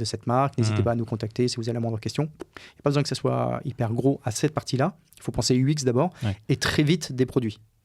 Ça, c'est important. Les pages catégories, tu as deux écoles. Tu as ce qu'on appelle les pages hub et les pages de listing. Les pages hub, ça se fait beaucoup aux US. C'est quand tu arrives dans montre automatique, on considère que marketingement que c'est une requête qui est trop vaste pour que le visiteur trouve ce qu'il veut. Et donc là, on ne va pas mettre de listing de produits, on va lui mettre une image de l'univers, top montre femme, top montre homme, automatique femme, je veux dire, top automatique montre, des guides, etc. C'est généralement très design pour maximiser le clic du visiteur pour qu'il aille dans un bon univers. A contrario, si tu vas sur Okara, c'est une page listing et pas hub. Quand tu tombes dans montre, tu as des montres. Bien sûr, tu as des sous-catégories chez nous, mais tu n'as pas de... si tu veux, c'est un listing de produits. Et c'est important parce que Google peut attendre l'un ou l'autre. Aujourd'hui, et en France, à 95%, il attend des pages listing, pas des pages hub. Donc, si je prends un de mes concurrents qui est le plus gros de mon secteur, je ne vais pas citer son nom, mais je vais dire qu'il fait 1 milliard, comme ça tout le monde trouvera. Lui, il avait fait des pages hub. Et sur la requête montre, il en était complètement absent. Et à partir du moment où il a changé sa page hub pour venir à une page listing, il est remonté. Intéressant. Donc ça, c'est moi je donne la structure par rapport à Okara et par rapport à 95% des cas, mais bien sûr il y a des petites variantes. Okay. Donc je te disais la H1 avec le mot-clé de ton secteur, de ta page, un texte d'introduction, l'affichage très rapide de tes sous-catégories si tu en as, pour avoir un espèce de maillage si tu veux qui est descendant. Donc quand tu es dans montre automatique, là les gens vont après filtrer en se disant bah ouais, moi je cherche plutôt une montre automatique pour homme, donc homme, femme, ou montre Tissot si tu veux pousser une marque, etc. Montre Tissot automatique, montre G-Shock automatique, enfin bref, peu importe. Mais tes sous-catégories ensemble et juste après, tes produits. Okay. Les produits peuvent avoir une structure HN ou pas. Ça, c'est vraiment... Il y a 2 écoles en termes de référencement. Moi, j'aime bien structurer, donc c'est H1, H2, mais il y a des gens qui font H1 seulement. Okay. Généralement, il y a deux trucs à prendre en compte. Il y a la pagination. On en reviendra juste après. Et puis, généralement, en e-commerce, on met des textes en bas sur la partie footer. Alors, les plus vieux d'entre nous qui adorent le SEO rajoutent des tartines, et c'est encore le cas sur Okara. Si tu tapes, tu verras, il y a 1800 mots en bas de la page. On ne touche pas parce que généralement quand ça marche, tu ne touches pas. Mais ce n'est pas forcément quelque chose que je recommande aujourd'hui. Google a bien compris que tu étais un site e-commerce et pas un site qui était là pour raconter des milliards de trucs. Ouais. Donc il sait te classifier sans que tu aies besoin d'avoir tout ce texte-là. Par contre, c'est important de redonner un petit peu de littérature sur ce que tu es en train de vendre. Peut-être l'orienter sur tes services, peut-être l'orienter sur ce qu'on appelle les PA, c'est-à-dire les questions. Comment choisir une montre automatique. Parce que ça aide, si tu veux, le visiteur finalement à choisir à l'intérieur de sa page la montre qu'il lui faut. Donc, quelles sont les marques les plus populaires, etc. Tu vois, un petit peu de texte, mais sans aller à outrance. Mais on pourra en revenir quand on parlera du contenu. Dans la partie site donc technique, est-ce que tu intègres aussi le volet vitesse de chargement? Ouais, j'en parle juste après. Okay. Pour finir sur la partie purement technique, un point qui est hyper important sur la partie, c'est la partie pagination. Ouais. Il y a plein de, là encore, il y a plein d'infos sur Internet et il y en a encore, je pense, 50% qui est assez fausse. Parce que Google a changé ses façons de faire, etc. Mais pagination, c'est quoi? La pagination, tu sais, quand tu arrives sur montre automatique, ben il y a tellement de produits qu'il y a une pagination, page 2, page 3, page 4 de ton listing. Et il y a encore beaucoup d'erreurs sur le fait que les paginations, on ne les indexe pas. Pour ne garder que la page 1. Et il y a encore beaucoup d'erreurs aussi qui disent que quand on indexe la page 2, il faut mettre une canonicale. Donc une canonicale, c'est un critère technique qui indique à Google que l'URL que tu visites, en vrai, sa source, c'est pas celle que tu visites, c'est la page 1. C'est un duplicata de la page 1, donc elle n'a pas d'intérêt, donc ne la considère pas. Okay. Et en fait, ça, c'est assez faux parce que quand on transmet du jus à Google, il faut qu'on en transmette au produit. Et en fait, si tu fais ces 2 choses que je viens de te dire, tu ne transmets pas de jus à ton produit. Et donc, tu limites l'affichage à seulement les produits qui sont dans la catégorie et ça peut être assez dangereux. Okay. Donc, il faut que chaque page de pagination soit indexée, que la canonicale soit self, c'est-à-dire que la canonicale de la page 2 soit la page 2, pour dire à Google c'est bien une vraie page, que c'est celle-là que tu indexes. Et après, donc, tu vas indexer peut-être, aller sur Okara, la catégorie montre, il doit y avoir 140 pages quand même. Tu vas indexer 140 fois une page qui a la même typologie. Alors là, tu vas me dire, ouais, mais du coup, il peut y avoir des risques que la 3 ou la 4 vampirise la première, etc. Donc, tu as quelques règles techniques à avoir. Et généralement, ce qu'on fait, c'est assez visible, je ne révolutionne pas le truc en te disant ça, il suffit d'aller voir Okara pour voir ce qui est fait, c'est que tu vas par contre désoptimiser la page 2, la page 3, la page 4. Si montre automatique, c'est la title et la H1 de ton site. Si tu passes en page 2, la title devient montre automatique entre parenthèses page 2 et la H1 devient montre automatique en parallèle, entre parenthèses page 2. D'accord. On enlève le texte d'introduction, on enlève le texte de footer, on enlève les sous-catégories et on se concentre uniquement sur les produits. Okay. Tu vas toujours mailler la première page de ta pagination pour dire à Google la plus importante, ça reste toujours la même. Et de cette façon-là, tu peux indexer confortablement ta pagination, indexer tes produits, envoyer du jus, mais que tes 139 pages ne vont pas vampiriser la première qui est la plus importante, celle qui contient le mot-clé pertinent sur lequel tu veux remonter. Intéressant. Ça, c'est la partie pagination. Il y a plein d'autres trucs, on pourrait en parler pendant des heures, mais on va faire assez simple pour celle-là. Et puis après, tu as la partie page produit. Ouais. Et là, elle répond finalement aux mêmes critères techniques que les autres, c'est-à-dire qu'il faut qu'elle soit bien architecturée, une image avec la balise Alt La balise Alt, tu sais, c'est la balise alternative qui, lorsque tu passes la souris sur la photo, t'affiche la légende de la photo. Hyper importante. Parce que ça, c'est lu par Google aussi. C'est lu par Google, ça assez important pour qu'ils comprennent l'image. Et il y a encore beaucoup de trafic qui se fait de Google Images. Donc il faut bien la remplir avec le nom précis de son produit. Le nom du produit doit être en H1, il doit y avoir une description, il doit y avoir les caractéristiques bien détaillées. Il n'y a pas de nécessité d'avoir une longueur de texte qui sont incroyables. Il y a beaucoup de légendes urbaines sur les tailles de texte, c'est de moins en moins vrai. Par contre, il faut de la littérature, encore une fois. Ouais. Google est un moteur de crawl et donc il faut venir lui donner à manger. Donc il faut que Google comprenne le produit, la nature du produit, ce qu'il fait, à quoi il sert, les bénéfices, etc. Surtout qu'il a des notions maintenant pas vraiment de comprendre, parce qu'il n'en est pas là, mais de traduire un petit peu ce qui a marqué par rapport à une requête d'un visiteur. Donc il est hyper important d'avoir du texte, et puis en plus c'est bien pour le visiteur. Et puis aujourd'hui on peut générer du texte qui soit qualitatif assez facilement. Les caractéristiques, petite astuce, on peut les mettre au format tableau pour que Google les lise un peu mieux qu'en div moderne. Les produits complémentaires, parce que tu envoies du jus sur tes produits complémentaires, donc ça veut dire que si tu as un produit qui rank fort, tu vas lui envoyer sur ses frères et sœurs finalement du jus. Puis après tu as des notions de maillage interne, mais je pense que le podcast c'est un peu compliqué pour expliquer toute cette partie-là. Ok. Super intéressant. J'avais une question, mais du coup je pense que je la garderai pour après, qui est plus sur ce que tu dis. C'est assez simple de remplir justement la partie contenu, etc.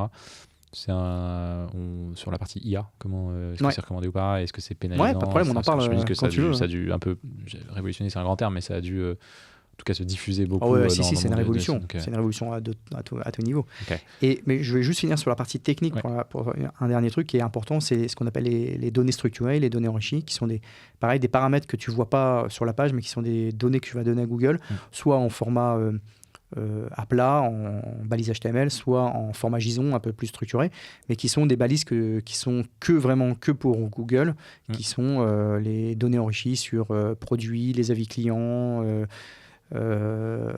website, webpage, etc. Ça, il y a beaucoup aussi, on trouve beaucoup d'infos. Ça, c'est important, il faut en avoir le plus possible en e-commerce. C'est game changer. Entre un site qu'on n'a pas et un site qu'on a, ça peut faire la diff. Donc ça, c'est vraiment appuyé là-dessus. Après, on trouve plein d'infos sur Internet sur cette partie-là. Et si on devait... alors, je ne sais pas si c'était une règle... Excuse-moi. Je ne sais pas si c'était une règle générale, mais qu'est-ce qui drive... habituellement, ou de ce que tu as pu observer, qu'est-ce qui drive le trafic sur une marque e-commerce? C'est...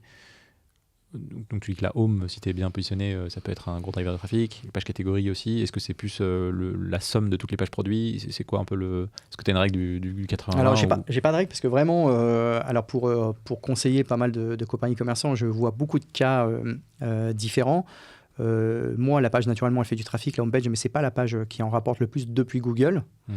C'est mes pages principalement catégories, parce que ma typologie de produits est beaucoup recherchée, donc c'est des requêtes sur lesquelles je suis depuis 14 ans, parce qu'on fait bien le job, on est dans les premiers, deuxième, troisième, donc du coup ça fait énormément de trafic. Bien entendu, au tout début d'Okara, c'était pas le cas, c'était d'abord tout ce qu'on appelle la longue traîne, et en SEO e-commerce, c'est plutôt les produits, les pages produits. Donc ça dépend au moment où tu en es dans la durée de vie de ton site, ta maturité, etc. Et puis, ça dépend aussi de la typologie de site e-commerce. Il y en a pour... moi, je suis distributeur. Donc, je peux avoir des catégories de marques, montre Tissot, montre Casio, etc. J'utilise le potentiel du nom de la marque en tant que critère SEO. Donc, ça me donne du trafic. Mais si tu n'es pas distributeur et que tu dépends que de ta marque, tu as déjà beaucoup moins d'armes pour remonter.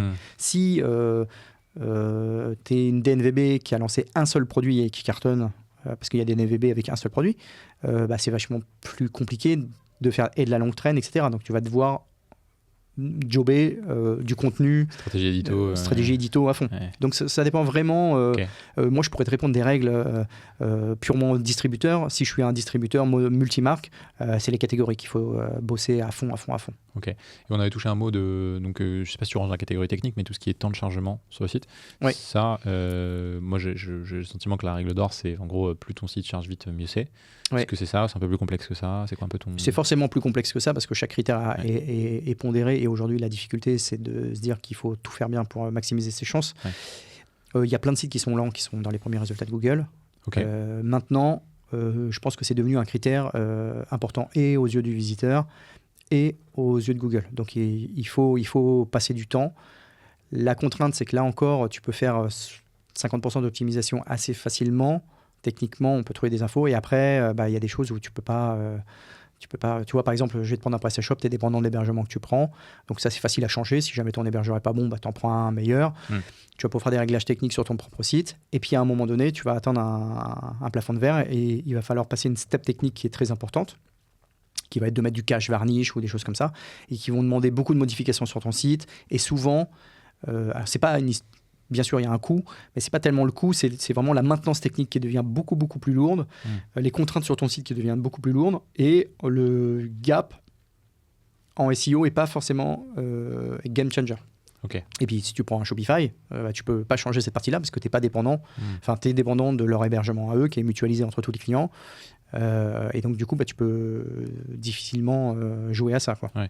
Et quand tu analyses des sites, par exemple, et tu regardes, tu vois une page qui charge lentement, c'est quoi généralement, tu vois, les 2-3 trucs qui reviennent où tu te dis ça... généralement, il y a la partie hébergement, c'est-à-dire le temps de réponse lui-même du physique du serveur, c'est souvent 30% du problème. Tu as la partie image, qui est sont trop lourdes, un gros problème, alors qu'aujourd'hui on a des CDN, tu vois, moi je passe par un CDN, je vais le nommer, je prends pas, peut-être qu'ils me fileront des parts, mais il s'appelle TweakPix, qui coûte rien du tout.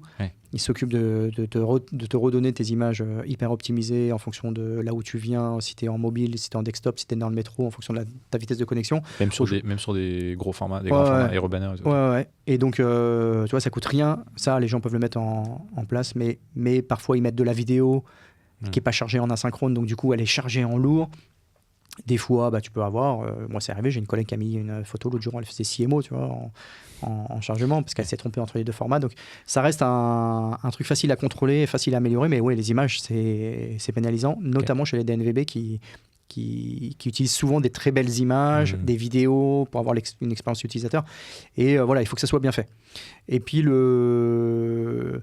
après, tu as plein de... Le troisième point pour moi qui est le plus important sur le temps de chargement, c'est la partie JS, JavaScript, qui permet de faire toutes les interactions avec le site, qui permet de modifier des contenus que tu peux placer à un endroit au chargement, etc., qui souvent est mal fait, il y en a plein, etc., ou pas utilisé, mais quand même appelé, et ça charge énormément, donc il y a pas mal de boulot sur cette partie-là. Donc c'est du dev pur et dur, ça. Ouais, généralement c'est du dev pur et dur. Ok.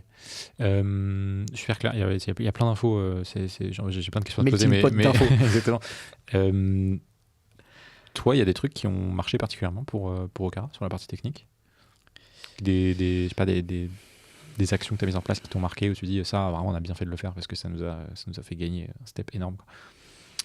Alors, c'est pas facile comme question parce qu'en réalité, comme on s'intéressait au sujet, comme ça a été à la stratégie dès le début, on a essayé de faire les choses bien. Et quand tu fais les choses bien dès le début, il n'y a pas un truc où tu as un mauvais résultat et tu changes et tu as un bon résultat.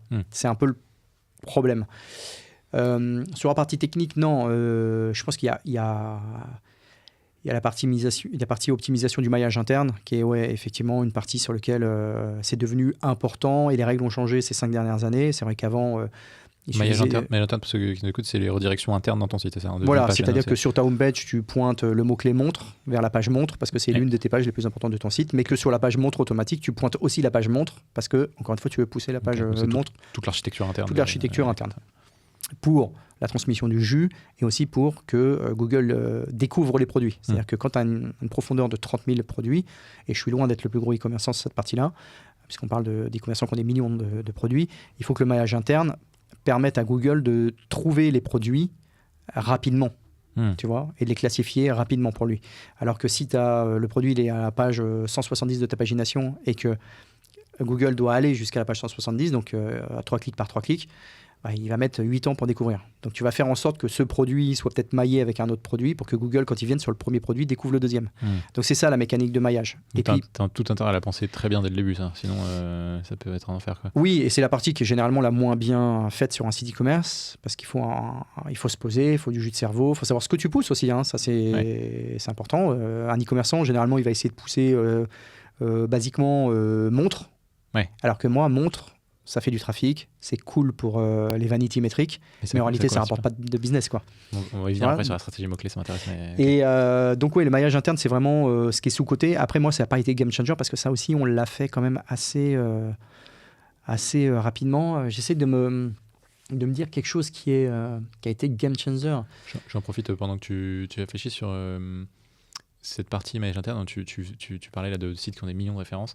Est-ce que tu en as qui sont, au cas où quelqu'un veut analyser un peu dans le détail, un peu plus technique, des sites en tête au-delà de Okara qui sont justement qui ont des inventaires produits qui sont super lourds et qui ont une bonne optimisation, un bon maillage interne?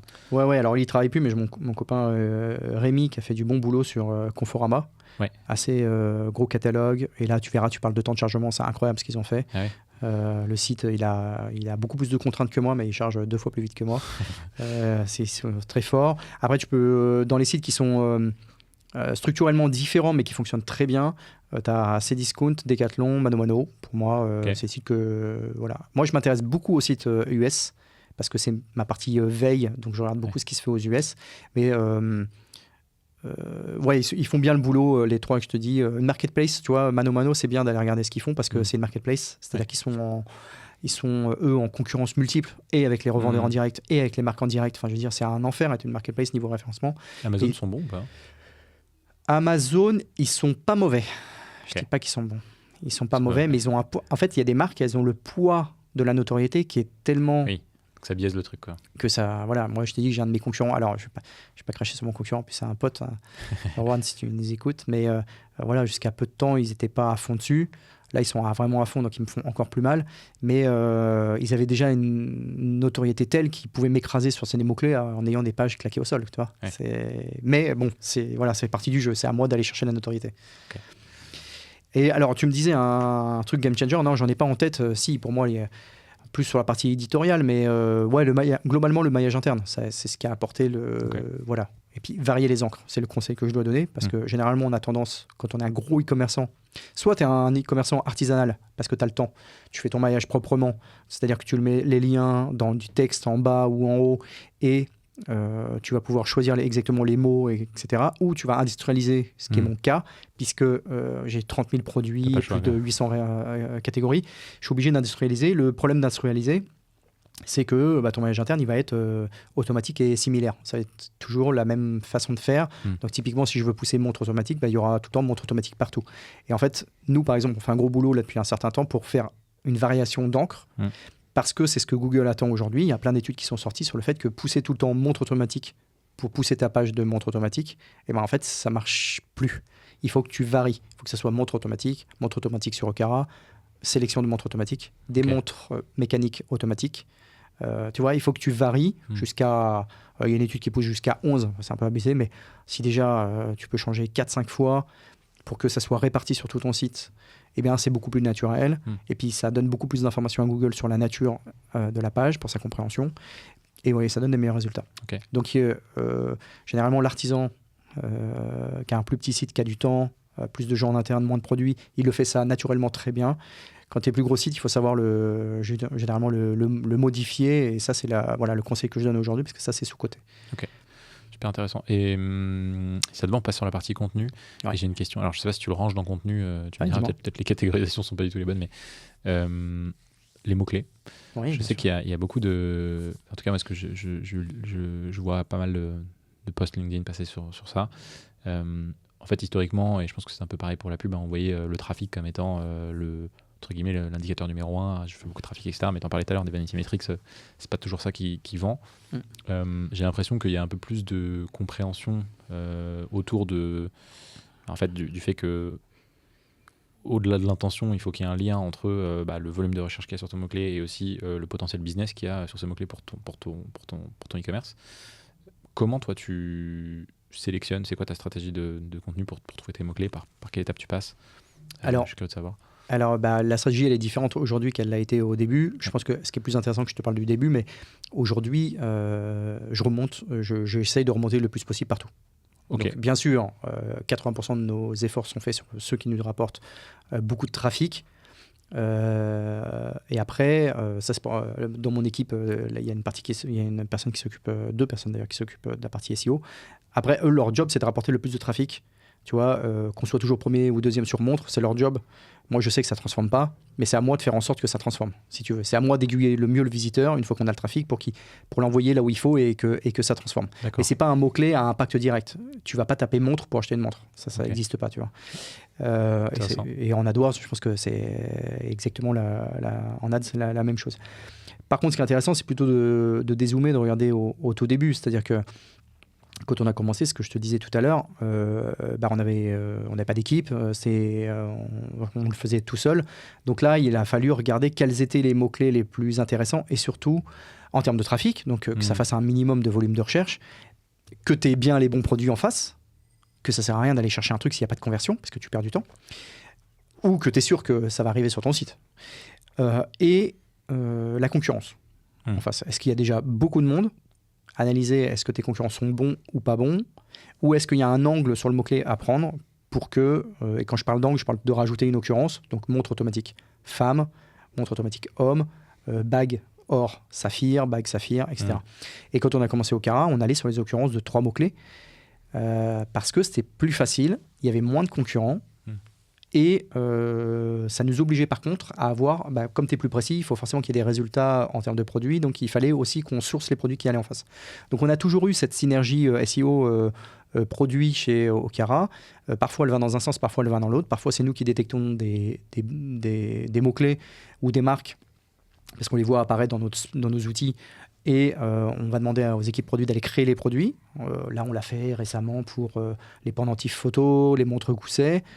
C'était pas quelque chose qu'on voulait forcément faire parce que c'était pas dans nos priorités, mais par contre comme il y avait eu un beau potentiel sur ce mot-clé là, on a fait créer les produits.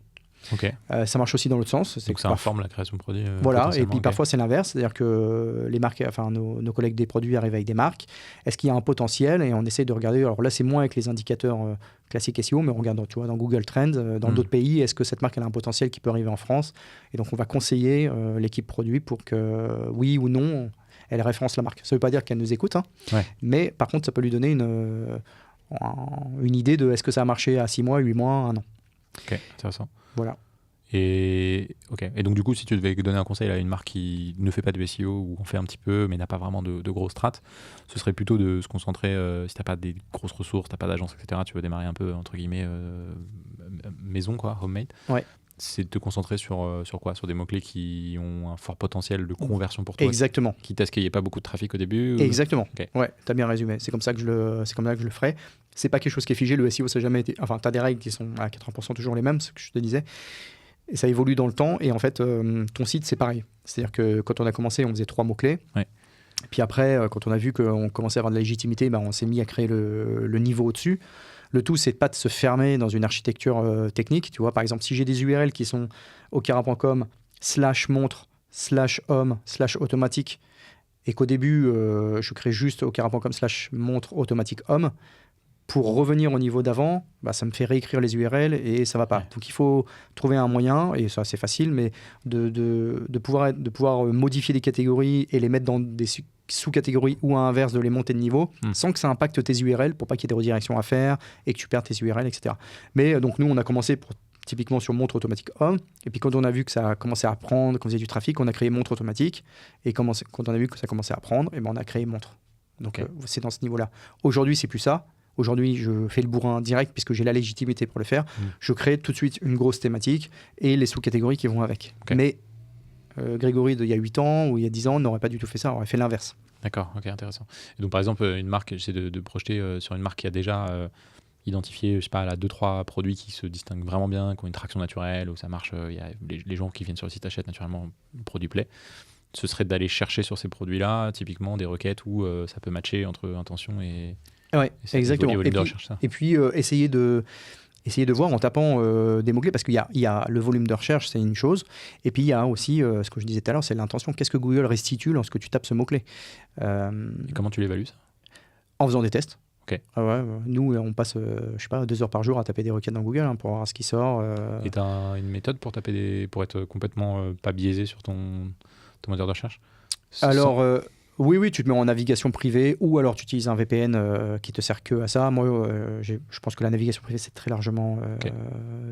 voilà, pas le faire sur ton navigateur parce que combien vient... C'est ce que je te disais, depuis les leaks, on sait que Google, ça fait à peu près 13 mois qu'il enregistre tout ce que tu fais. Ouais. Donc en fait, quand tu tapes, tu n'auras pas les mêmes résultats que ton voisin d'à côté qui est sur la même IP, tu vois, parce qu'il y a l'historique qui joue.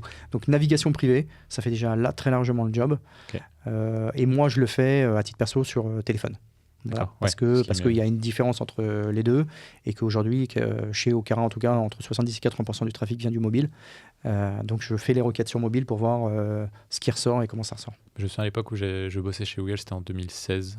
Ils avaient communiqué sur... on a passé plus de... Je crois que c'était plus d'une recherche sur deux Google qui était faite sur mobile. Ouais, c'est incroyable. C'était à l'époque. Donc maintenant, je pense qu'on doit être en proportion du trafic. Déjà, si tu regardes sur MetaWatt, c'est 98%, donc ça m'étonne pas. Quoi. Ouais, c'est faux. Ta stratégie de contenu, c'est quoi ? Alors, ma stratégie de contenu, en fait, en réalité, elle a évolué là, ces derniers temps. On était très focus développement de catégorie, développement de produits chez Okara. Donc, on a été plutôt à aller chercher des mots-clés transactionnels très forts, tout le temps. Ça nous a tenu, tu vois, quasiment 14 ans à faire ça. Bottom funnel, exactement. Et quand on a commencé à rentrer dans la partie communication pure d'Okara, c'est-à-dire exister en tant que marque Okara, pas marque qui vend des produits de sa marque, mais marque de distribution. Okara, quoi.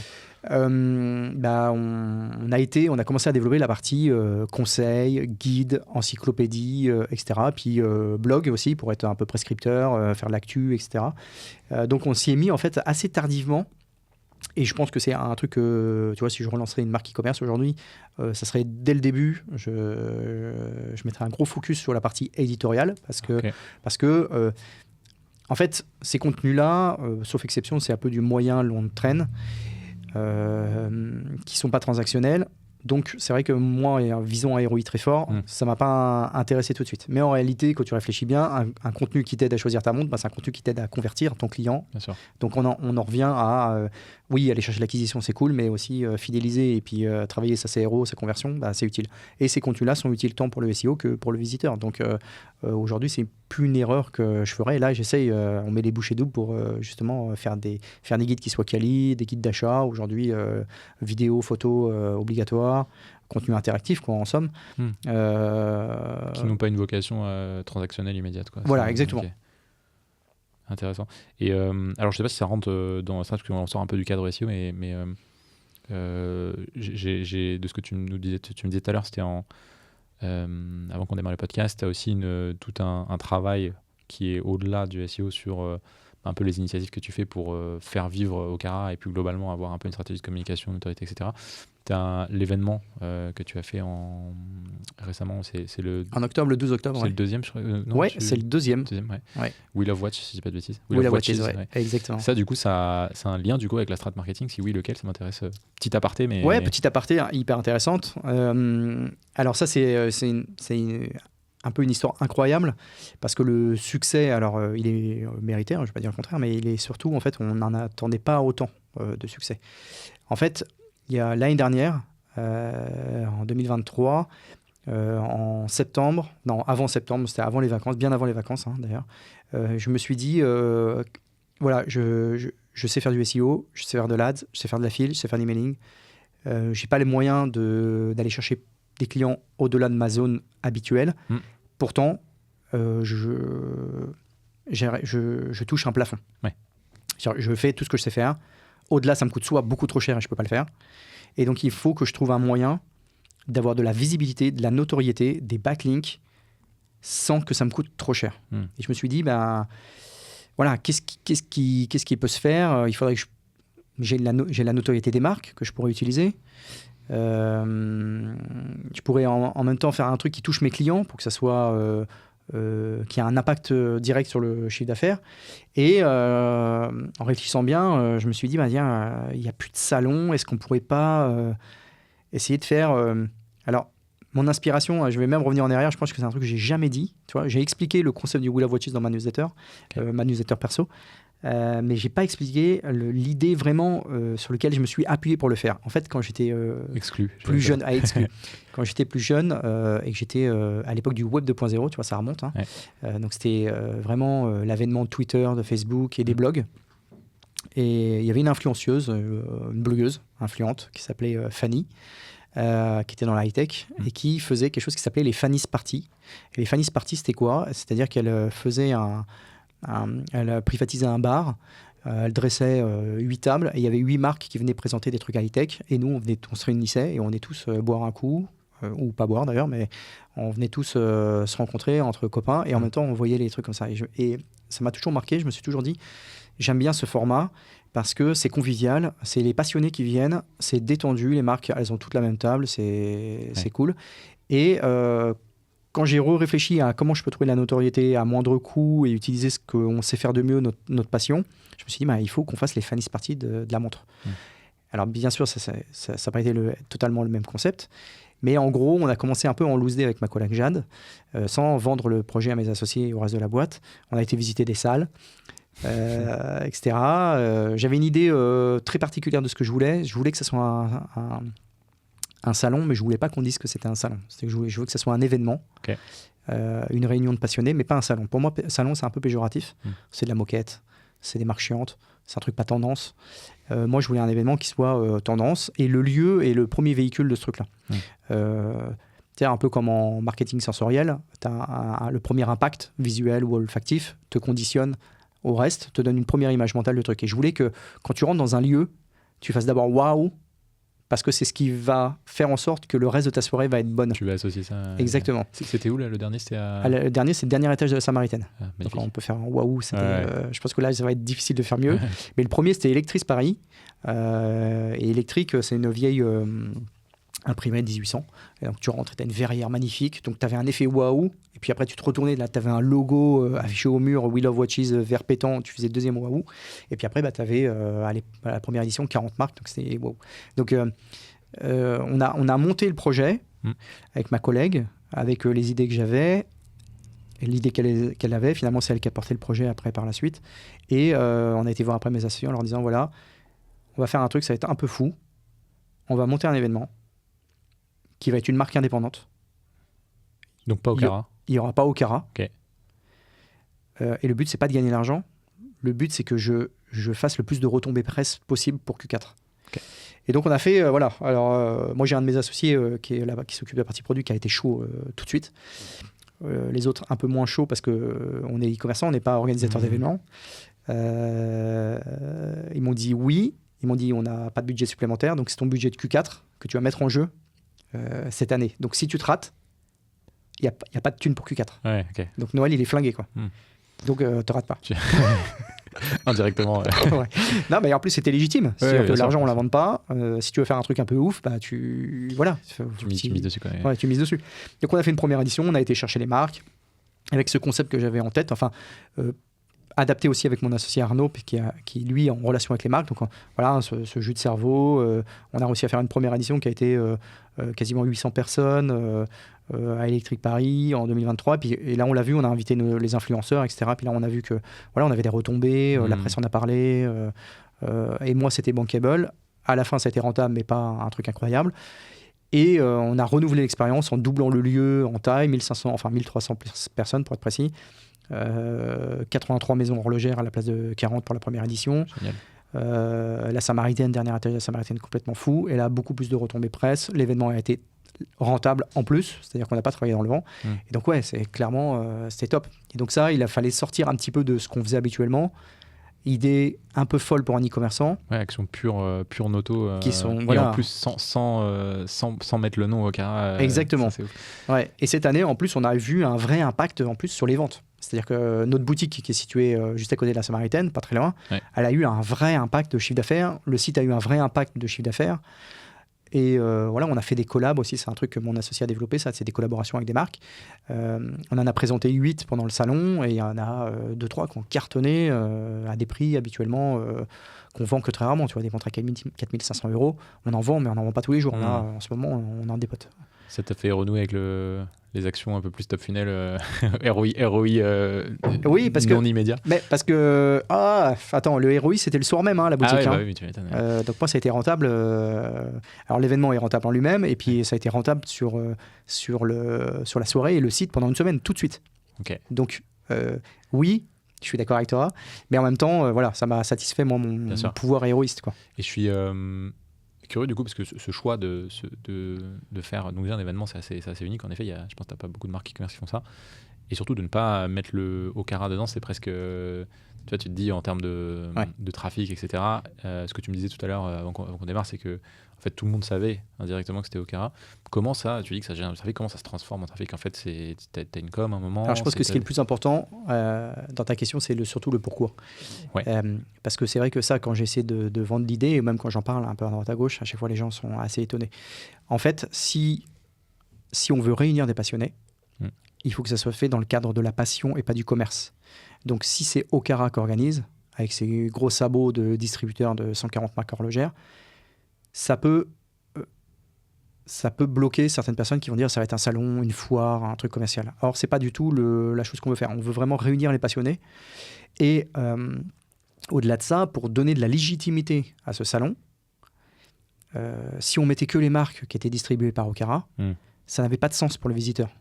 Là, on a fédéré, enfin je ne veux pas dire fédéré parce qu'elles ne sont pas fédérées, mais on a une quinzaine de marques qui est venue sur le salon et qui ne travaillent pas du tout avec nous. Pas du tout. Okay. Tu vois ? Et en fait, c'est ce qui donne du sens à ce salon, c'est que justement, c'est un vrai salon de passionnés où tu as des marques que tu trouves qui vendent en direct. Okay. Et c'est ça qui est magnifique, je trouve. Donc, comment les gens le savent ? Parce que sur le site We Love Watches, tu vois très bien par qui c'est organisé, même si c'est assez discret, parce que la presse le sait, que c'est nous qui l'organisons, donc elle le véhicule à travers directement leur communiqué. C'est marqué un petit peu sur les tickets, donc tu vois, ça transpire en fait, c'est en filigrane. Mais le focus n'est pas sur Okara en fait. Ouais, c'est We Love Watches, c'est un site indépendant, c'est des tickets indépendants, tout est indépendant. Et bien sûr, les marques, elles le savent puisque c'est Okara qui les appelle. Mais le client, et j'en ai découvert, enfin, il y a des clients qui... Moi, j'ai un truc que j'adore faire, c'est un peu bizarre, tu vas me dire, mais moi, je passe mon temps à accueillir les gens et leur dire au revoir sur le salon. J'ai fait ça la première édition, je fais ça la deuxième, plutôt qu'aller boire le champagne et découvrir des montres. Je suis en bas et, avec les gens de l'accueil et je dis bonjour à chaque personne qui rentre. Et je les entends aussi partir parce que je leur demande à chaque fois comment ils ont trouvé le salon. Et j'avais un badge Okara cette année.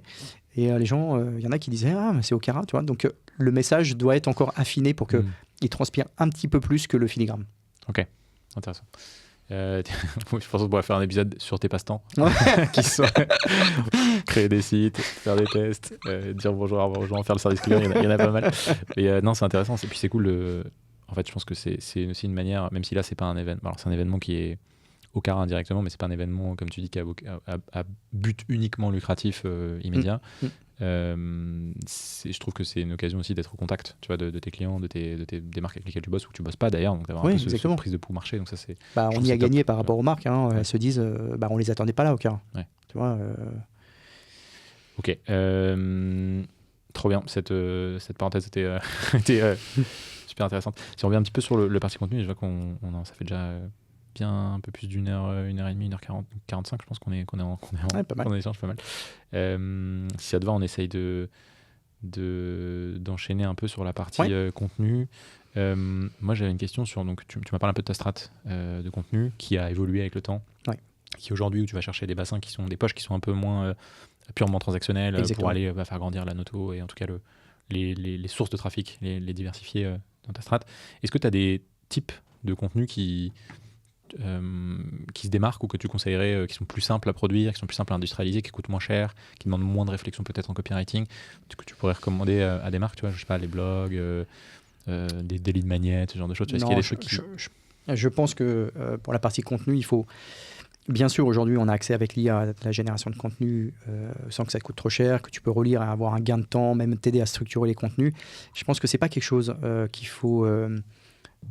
bâcler. Exactement. Alors tout dépend de la maturité que tu as sur Internet. Si tu débutes, que tu ne peux pas faire tout seul, au début, tu vas peut-être faire de l'IA que tu iras améliorer après. Aujourd'hui, il ne faut pas oublier que si c'est des textes qui ont vocation à être lus, ils véhiculent l'image de ta boîte. Si c'est bourré de fautes, si c'est bourré de phrases générées par l'IA qui dit 4 fois la même chose en 3 paragraphes, finalement, c'est ton image de marque qui prend.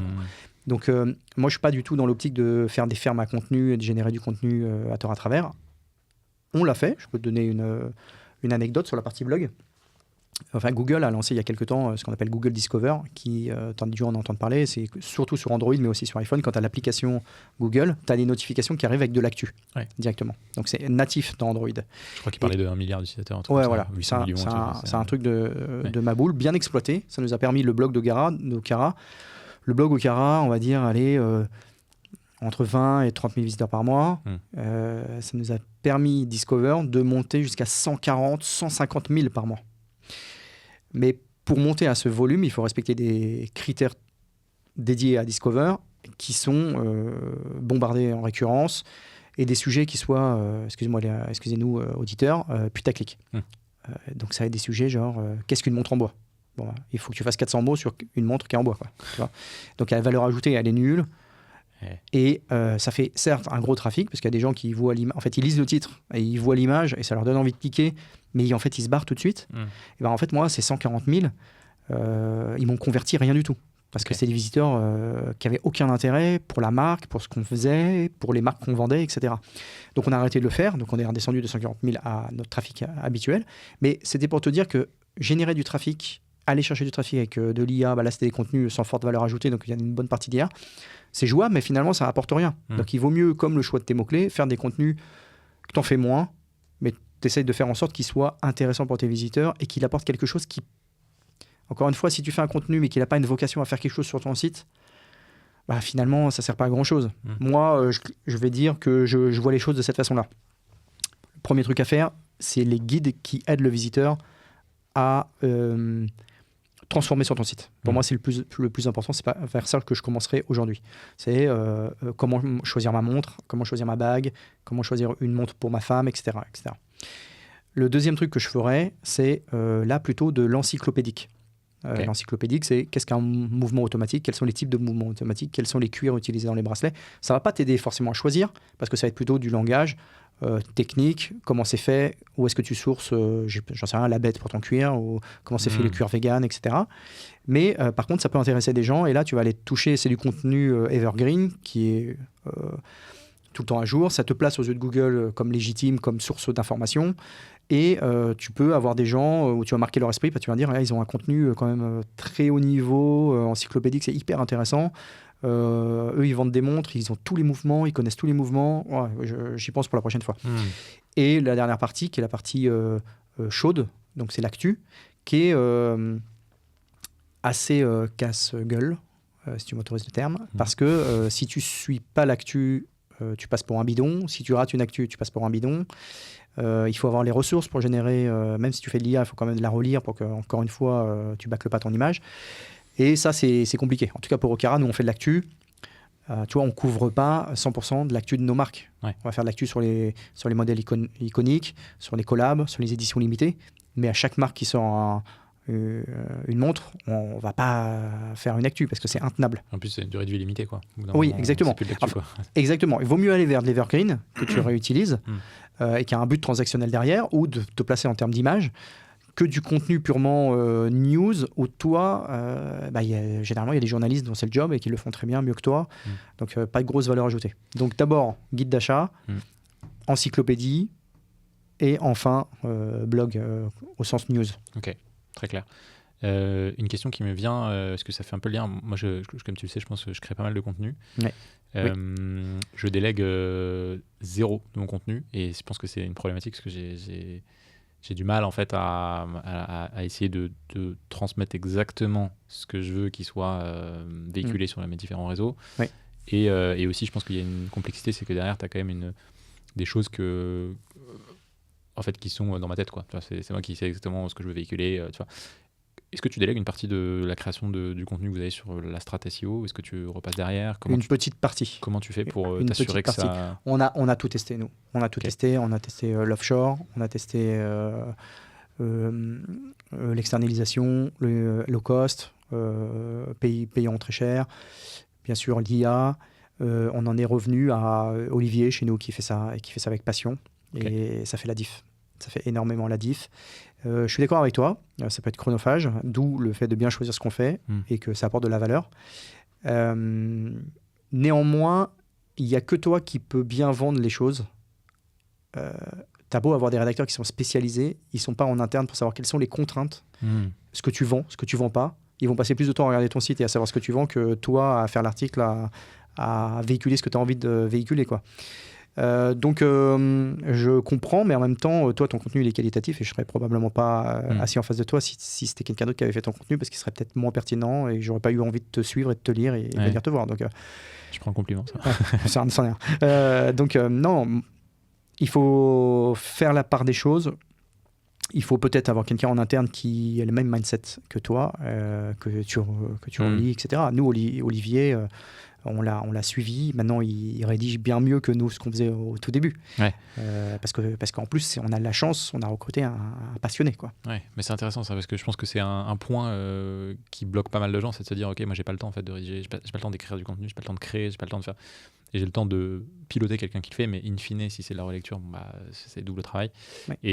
Et pour avoir eu pas mal d'échos, que ce soit dans le SEO ou pas, de manière générale, dans la création de contenu, très difficile de déléguer sans perdre un peu ce que tu veux véhiculer, ton ADN, ta patte, quoi, tu vois, qui fait que Okara et Okara aujourd'hui. On a, nous, une rédactrice externe qui nous suit, Adeline, elle nous suit depuis... c'est quelqu'un que j'ai recruté chez Bernard Tapie, donc elle nous suit depuis longtemps. Ouais. Elle est... voilà, ça fait 10 ans qu'elle nous suit. Quand elle fait un contenu, on le met en ligne tel quel parce que c'est nickel. Il y a d'autres boîtes où on achète du contenu, voilà, parce que en fait, c'est les gens qui connaissent bien, qui sont passionnés. Ouais. Et en fait, c'est dur à trouver parce qu'en fait, c'est pas une contrainte de rédiger quand tu es passionné. Oui. Tu vois, si la personne elle doit chercher beaucoup de documentation et qu'elle facture à l'heure, tu vois, ça va faire des contenus qui sont très chers. Et puis tu vas pas sentir vraiment une âme au contenu. Sûr. Ça sera très bien écrit. On a des gens qui écrivent très bien, chez qui on achète des piges qui sont parfaites. Mais tu n'as pas l'âme. L'âme du commerçant, en fait. Ouais. Rapidement, la partie donc technique, contenu, on a vu. Popularité, on n'en a pas encore parlé. Popularité. Si tu me donnais en 3 minutes, c'est le nombre et la qualité des liens qui pointent vers ton site. Ouais. On parle de liens, on parle, ce que je te disais en intro, plutôt, on parle aussi aujourd'hui d'interaction, c'est devenu de plus en plus important. Ouais. Donc c'est d'être présent d'abord dans tous les réseaux sociaux où il y a ton bassin d'audience, sur toutes les plateformes où est ton audience, et puis d'acheter ou de gagner, parce qu'on ne parle pas forcément que d'acheter, mais des liens qui soient pertinents, avec des sites qui soient thématisés le plus possible, et puis qui sont pérennes, parce qu'en fait, malheureusement, dans le business d'achat de liens, c'est un vrai business, il y a des gens qui éditent des quantités astronomiques de sites pour te vendre des liens. Mais au bout d'un an, au bout de 2 ans, le site disparaît et puis toi, tu as acheté quelque chose qui périclite. Donc, il y a plein de techniques. Ça peut te pénaliser d'ailleurs, ça, si tu achètes des liens juste pour acheter des liens. En fait, disons que si tu as fait un mois où tu as acheté 100 000 € de liens et puis que tu n'as rien continué après et puis que ça se perd, oui, tu as des chances d'avoir une petite pénalité. Mais enfin, Google ne met plus trop de pénalités sur la partie liens. C'est-à-dire qu'aujourd'hui, tu pourrais en acheter pour 500 millions d'euros. Tu vas pas te manger une pénalité, sauf si vraiment il y a des trucs dégueulasses derrière. Mais il y a eu des pénalités, mais aujourd'hui elles sont algorithmiquement masquées. C'est-à-dire que les liens ne comptent pas, tout simplement. Donc tu n'as pas tellement de crainte. Il y a beaucoup de gens qui ont peur à cause des pingouins et compagnie. Mais en réalité, il n'y a plus de problème. Par contre, tu peux payer des choses qui ne t'apportent rien du tout. C'est ça le vrai problème des plateformes et des éditeurs aujourd'hui, c'est que tu peux acheter des liens 100, 200, 400 € qui t'apportent zéro. Et donc il faut passer du temps pour bien choisir ses supports. Je peux te parler de métriques SEO, mais ça ne parlera pas du tout, je pense, aux auditeurs et à ceux qui découvrent. Juste se rapprocher de plateformes dont c'est le métier ou des indépendants dont c'est le métier. Ça reste aujourd'hui une grosse part, c'est ce qui a fait le succès de Google. Ça reste ancré dans le corps de Google, dans ses algos. C'est maintenant pondéré grâce aux interactions. Mais ça reste la popularité, quelque chose de très important. On peut les acheter, les liens, mais on peut aussi faire des études et faire de la relation presse, ça fait job. Quand on fait le Wheel of Watches, on a naturellement des retombées presse qui font des liens vers nous. Donc finalement, tu vois, c'est pas de l'achat de liens, mais c'est de l'obtention de liens naturels. La différence entre l'obtention de liens naturels et l'achat, c'est que les liens naturels, c'est généralement vers okara.com, où l'encre, ça va être ce site, Wheel of Watches, Okara, cette montre, alors que quand tu achètes, tu peux définir l'encre, c'est-à-dire le mot-clé sur lequel le visiteur peut cliquer. Et c'est ce mot-clé-là qui est de temps en temps à optimiser si tu veux remonter sur la requête. Si tu veux remonter sur montre automatique, il faut que tu aies quand même quelques liens qui pointent vers toi qui disent montre automatique. Okay. Une petite partie, parce que sinon c'est la suroptimisation, mais il en faut. Et donc ça, tu peux difficilement les avoir naturellement. Et pour quelqu'un qui veut, tu vas faire ses premières campagnes de, alors, je sais pas si on appelle ça des campagnes d'ailleurs, mais qui veut acheter des liens. Ouais, on peut appeler ça des campagnes. Ouais. C'est mieux de le faire du sourcing seul, où tu perds du temps, où tu as des personnes qui sont un peu comme... Alors en fait, si la personne n'est pas du tout coutume du SEO, il faut se faire accompagner. Ok, donc tu as des agences... Sinon elle se fera enfler, c'est sûr. Ouais. Donc c'est des agences en gros qui te prennent ton brief. Soit tu as les agences SEO qui font la partie technique, contenu, popularité. Ouais. Tu as aussi de plus en plus maintenant des indépendants qui sont spécialisés sur la partie netlinking. Ok. Et après, tu as des plateformes de vente de liens qui existent. Alors, il y en a une palanquée, quoi, une bonne quinzaine, avec généralement des gens qui sont là pour t'accompagner. Mais il faut jamais oublier qu'ils sont là pour te vendre du lien, quel que soit le lien qu'ils te vendent. Donc, il faut faire attention. C'est pour ça que les indépendants, c'est bien, mais se dire j'achète des liens et en plus je paye un indépendant, souvent pour les gens, c'est compliqué parce ils commencent. Il faut se dire, voilà. Ouais, c'est un peu comme pour la pub. C'est un peu comme exactement. Double coup, quoi. Je paye Google et en plus je paye le consultant derrière. Très clair. D'autres choses sur la popularité où on est... Non, parce que je pense que la partie popularité, maintenant j'ajoute la partie Algo Nav Boost, mais on en a parlé tout à l'heure. Donc pour moi, ça fait partie de la popularité. C'est-à-dire qu'aujourd'hui, le SEO, c'est plus purement des backlinks. Ouais. C'est exister sur les plateformes qui sont cohérentes par rapport au business que tu fais. Et en réalité, ça a toujours été ça. Ouais. Sauf qu'aujourd'hui, c'est vraiment marqué. Ok. Il y a rapidement, après j'ai des petites questions d'ouverture. Je suis curieux de savoir un peu ce que tu penses sur... sur Shopify, on a déjà parlé. On va faire un épisode dédié, PrestaShop versus Shopify. Sur les indicateurs que tu suis dans les grandes lignes, tu vois, si tu en as 2-3, un peu les tops que tu conseilles à quelqu'un de faire du SEO pour vérifier son évolution. Bah, ça, c'est une question, elle est pas piège, mais c'est parce que moi j'ai un avis très différent de ce qui se fait et puis de ce que font les gens. C'est-à-dire que la plupart des e-commerçants ou même des clients d'agence vont regarder les positions. Ouais. Et les positions, ce que je te disais tout à l'heure, c'est-à-dire que ta position pour toi sur la même requête, alors qu'on est dans la même salle, sur le même Wi-Fi, mais qu'on a nos Chrome différents, elles vont différer. Et même si on était relié au même Chrome, en fonction de quand tu l'as fait, elle peut différer. Donc la position, en réalité, elle est trompeuse parce que elle évolue selon le data center, selon ta géolocalisation, selon si tu es connecté ou pas connecté. Donc moi, c'est quelque chose que j'ai trouvé très... que j'arrivais plus à appréhender parce que ça me stressait. C'est-à-dire que je peux me lever un jour, je suis premier, le lendemain je suis 18e, le lendemain je suis premier, ça va mieux. Et tu vois, donc j'ai fait un... Il y a beaucoup de bons SaaS qui existent pour suivre les positions en temps réel, etc. Et moi j'ai pris le parti de prendre une solution qui soit au contraire... te donne une mensualité. C'est à la fin du mois, tu as ton rapport de ta position. Et les arrêter, et tu suis cette position-là. C'est juste un indicateur. Chez nous, je leur dis c'est un indicateur. Par contre, ce qu'on regarde, c'est le trafic. Ça s'appelle comment le SaaS si tu le partages c'est une suite qui s'appelle Rank Explorer, qui est probablement l'une des meilleures suites quand on débute le SEO, parce que les indicateurs sont très très simples, les courbes très simplistes, très lisibles, c'est un outil très graphique. Il est très limité en termes de fonctions, mais ça commence à partir de 49 € par mois, donc c'est vraiment top. Et moi, j'utilise cette partie-là pour la partie mots-clés. Tu vois, c'est très simple, etc. Sur la partie position, donc moi, en interne, ils regardent que à la fin du mois, et comme ça, il n'y a pas de stress, où ils vont stresser. Soit ils ne vont pas stresser pendant un mois, soit ils vont stresser pendant un mois, mais en gros, on essaie de plus trop se focaliser là-dessus. On va par contre regarder le trafic, c'est-à-dire est-ce que le trafic il bouge beaucoup ou pas sur le levier SEO. Quotidiennement, ça ? Ou hebdomadairement ? Hebdomadairement, ouais. Ça aussi, c'est impossible de le faire... tous les jours. Ça n'a même, je dirais même aucun sens parce que ça va te prendre 1 heure par jour à contrôler le nombre de mots-clés qu'on a. Et ça te regarde sur quoi ? Sur Google Analytics sur Ouais, alors moi j'utilise Plausible à titre perso parce que Plausible c'est cookieless, donc du coup tu n'as pas le consentement, donc du coup tu as ta fourchette entière tu as ton trafic entier. Intéressant. On utilise ça et en parallèle on utilise aussi SEOalizer qui est un analyseur de logs sur la partie SEO qui lui capte le trafic selon les logs Apache ou Nginx, peu importe. Donc le trafic non cheaté, vraiment les vrais visiteurs qui arrivent, etc. Donc on regarde sur ces deux parties-là. SEO Laser, c'est beaucoup plus orienté SEO avec vraiment quelle page, quand, les bugs, quel bot, pub classique et tout ça.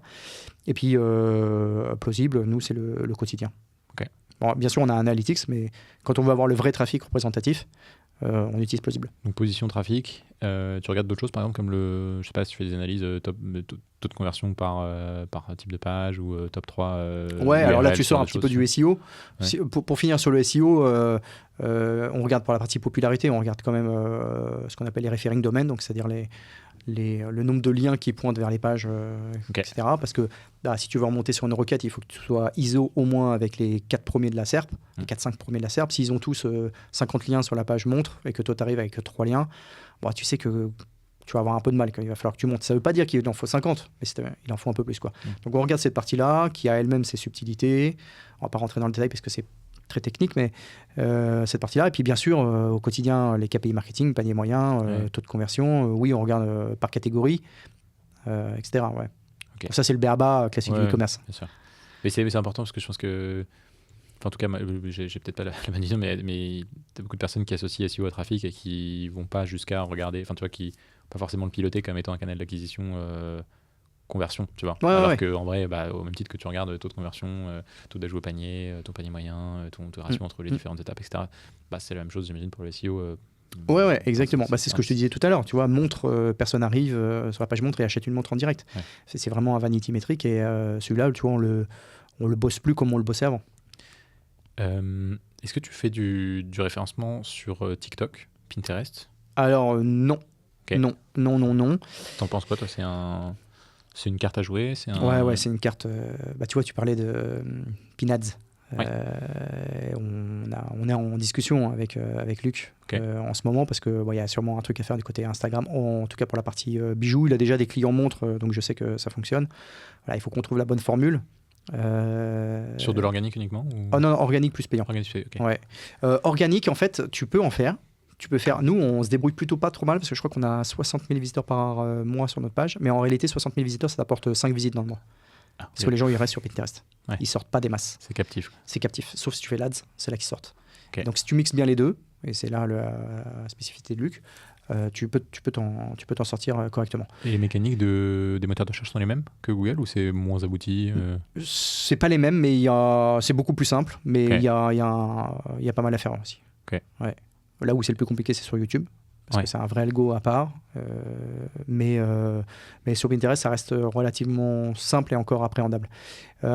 TikTok, j'ai pas vraiment eu le temps. Pourtant, je suis TikTok depuis que c'est sorti. J'en suis même, à un moment donné, j'ai dû vraiment couper les bombes avec TikTok parce que lui et moi, on était fusionnels. Ça te prenait trop de... ouais, ça prenait trop tard. Ouais. Tu peux avaler du contenu. Vraiment, c'est addictif, quoi. Et puis, les créateurs de contenu ont su bien faire pour que ça soit addictif. Mais oui, il y a un vrai enjeu pour moi sur TikTok. Je n'ai pas trouvé encore la mécanique et comment le faire. Ce qui est sûr, c'est que TikTok, il faut y aller avec du contenu qui est pour TikTok. Je vois plein de gens prendre leurs vidéos YouTube et essayer de les monter. Voilà, ça ne marche pas. Il faut du contenu. Il faut aussi les interlocuteurs qui vont bien avec TikTok. Tu vois, il y a les hooks. Les hooks, il faut que ce soit des trucs qui soient travaillés. Voilà, c'est pas ta vidéo YouTube de 1h40 qui va fonctionner sur TikTok. Ouais. Donc, c'est un vrai réseau social. C'est une vraie mécanique, c'est une vraie marketing. Donc, il faut qu'on y aille. Nous, au Cara, c'est sûr, on a une cible sur TikTok. Maintenant, il faut qu'on fasse bien. Donc, pour l'instant, on ne le fait pas. Et en SEO, ce qui est intéressant, c'est que ça remonte aussi dans les recherches Google. Tu peux avoir des... Alors, le plus simple, c'est d'aller sur Pinterest pour ça. Okay. Parce qu'il y a moyen sur Pinterest, et notamment sur Google Images, de récupérer du trafic via Pinterest. Sur TikTok, moyen, mais ça t'envoie du trafic direct depuis l'app. Ouais. C'est plutôt la captation de trafic avec TikTok. Okay, donc tu le vois pas en complément de trafic SEO, mais plutôt en source d'acquisition supplémentaire, quoi. Exactement. Ok, intéressant. Rapidement, et après, je pense qu'on pourra clôturer... On va se faire chasser après. L'IA, on en a parlé, on a touché un mot. Donc, tu as déjà donné un élément de réponse ou si c'est utilisé pour faire du contenu en volume et qui n'a pas de profondeur, entre guillemets, non. Mais est-ce que tu vois d'autres applications au quotidien ? Comment tu sur la partie contenu, nous, moi, j'ai mis beaucoup de freins parce que les technos étaient pas assez bien pour moi de ce qui sortait en génération de contenu. depuis 1 an, voire même 2 ans, là, on arrive à quand même faire des trucs ultra canon. Donc nous, on bosse quand même sur la partie fiche produit. On est en train d'intégrer, donc on passe par une boîte qui s'appelle Peasy, qui se base sur notre catalogue, sur nos caractéristiques. Mais en fait, nous, on va l'alimenter l'IA pour avoir une fiche. C'est pas, on va lui dire, tiens, ça c'est le produit, fais-moi la fiche. C'est qu'on va lui donner les caractéristiques du produit, on va lui donner la photo, et on l'a dressée, entre guillemets, pour qu'elle comprenne ce qu'il y a sur la photo, avec avant ce qu'on appelle du RAG, c'est-à-dire de la base de données, où on lui a donné des guides et des guides de forme d'aiguille, de forme de cadran, de finition, etc., pour que cette IA, elle comprenne ce qu'on fait. Et donc, on a créé un module sur PrestaShop où on lui donne finalement toutes les caractéristiques qu'on remplit nous-mêmes pour ne pas se tromper côté back-office, la photo, puisqu'on est obligé de mettre une photo, et on appuie sur un bouton et ça lui communique les informations et elle nous rend un contenu qui est formaté comme on le veut et on a quelqu'un qui relit et qui va valider. Et comme ça s'appuie sur 14 ans de boîte, ça fait des contenus comme on veut que ça fasse des contenus. C'est ça la vraie force de l'IA pour nous. C'est pas la génération simple où je mets une photo, ça sera faux, les termes seront pas bons, les traductions des termes seront pas bons. Vous avez beaucoup de data pour l'alimenter. Tu vois, il y a des montres, ça s'appelle des montres avec cœur ouvert. Si tu donnes ça à l'IA, elle va t'expliquer que le cœur, c'est le centre sanguin de notre système et que la montre, elle fonctionne bien grâce à ça. Alors qu'un cœur ouvert, c'est une vue sur un mécanisme. Donc, il faut l'éduquer, il faut lui donner du contenu. Là où c'est hyper intéressant, nous, on l'utilise, et moi, à titre perso, comme assistant. Tu vois, ChatGPT, c'est un vrai assistant. Je lui file des anonymisés, enfin, pas des données anonymisées, mais je donne des datas sans les colonnes, parce que je suis un peu frileux de ce qu'en font les gens, même je pense qu'ils s'en foutent. Et je lui donne des tablages, je lui demande des synthèses, tu vois, je lui donne des logs d'outils d'analyse. Et je lui dis, croise-moi ça avec ça, fais-moi les résultats, et ça, c'est génial. Nous, on ne l'a pas implémenté, mais tu as des solutions comme Crisp, tu vois, qui viennent de sortir une nouvelle version. Je ne sais pas si tu connais Crisp, c'est le concurrent de Zendesk un peu, c'est une boîte française de ticketing, et ils font des trucs géniaux, là. Ils m'ont montré la dernière fois. Moi, j'en rêve, je ne peux pas encore adapter ça chez moi. Mais dans le service client, tu peux avoir des réponses qui sont pré-mâchées parce que c'est relié à ton back-office, donc ça voit les infos de côté PrestaShop, ça voit la nature du message du client et ça te pré-mâche la réponse et tu la valides. Et ça, c'est game changer en termes de service client, quoi, clairement. Donc en assistance, ouais, en assistance. Et puis après, globalement, pour la génération de contenu, je reviens juste d'une minute, c'est que des fois, tu peux lui donner ton texte et puis tu lui dis j'ai rédigé ça. Tu vois, par exemple, avec un GPT, tu lui dis Webpilot. Webpilot, tu lui fais crawler ton site parce que c'est mieux que ChatGPT en direct. Webpilot, il va sur ton site, il récupère le contenu et tu lui dis comment tu trouves ce contenu, qu'est-ce qui manque. Et hop, il va te dire peut-être cet angle-là, peut-être cet angle-là. Et donc, ça peut te donner des pistes d'amélioration de ton contenu sans qu'il le fasse, juste toi. Ok. 2 dernières questions pour toi, Grégory. Vas-y. Je te sens hyper sérieux là sur les dernières questions. La première, c'est est-ce que tu as dit, c'est une question que je pose à tout le monde sur le podcast. Est-ce que tu as des ressources à partager, par exemple, je sais pas, des podcasts, livres, profils à suivre dans l'e-commerce ou dans le SEO pour les personnes qui nous podcasts, moi, il y en a 2 que je regarde souvent. Il y a le tien. Il y a aussi celui du panier de Laurent, de Laurent Kretz. Dans lequel tu es passé également. Oui, sur lequel je suis passé il y a quelques années. Moi, je fais beaucoup de veille sur les forums américains, sur les comptes TikTok d'e-commerçants américains, parce que en France, parce que je te disais en off, c'est beaucoup l'idée par des agences, etc. Et je trouve que c'est aux États-Unis, il y a une transmission de l'e-commerce qui se fait par l'e-commerçant. Et c'est hyper intéressant. Il y a plein d'e-commerçants. Faut que je devienne e-commerçant, du coup. Ça. Ouais. En plus. En plus. C'est à peu près tout. Hein. Ok. Ouais. Et où est-ce qu'on peut te retrouver? On peut me retrouver beaucoup sur LinkedIn, sur Twitter. Il faudra que tu mettes les liens dans la description. J'édite une petite newsletter aussi qui part une fois tous les 15 jours. Qui s'appelle Shop and Market. Dans lequel je fais une veille e-commerce. Donc tu retrouves tous les 15 jours vraiment ce qui se passe et qui te touche en direct sur le secteur de l'e-commerce, que ce soit les innovations de Google, les innovations d'Amazon, etc. Une petite intro en général sur quelque chose que j'ai fait ou que j'explique de mon point de vue. Et voilà, ça c'est tous les 15 jours. Et puis voilà, et puis on me retrouve chez toi. Sur Twitter, tu m'enverras les liens. Ouais, je t'enverrai. Et LinkedIn également, si on veut. Ouais, je t'enverrai ça aussi. LinkedIn beaucoup. Trop bien, écoute, merci Grégory. Écoute, avec plaisir. Super. On a parlé de plein de trucs. Merci de faire cette première édition en présentiel. En présentiel, cool. La première d'une série. Très cool, merci encore. Avec plaisir. À très vite. Ciao. Merci de m'avoir écouté jusqu'ici, j'espère que tu as pris autant de plaisir à écouter cet épisode que j'en ai pris à l'enregistrer. Si c'est le cas, tu peux laisser un petit avis sur Apple Podcast ou Spotify. N'hésite pas à en parler autour de toi ou sur les réseaux, et je te dis à très vite pour un nouvel épisode.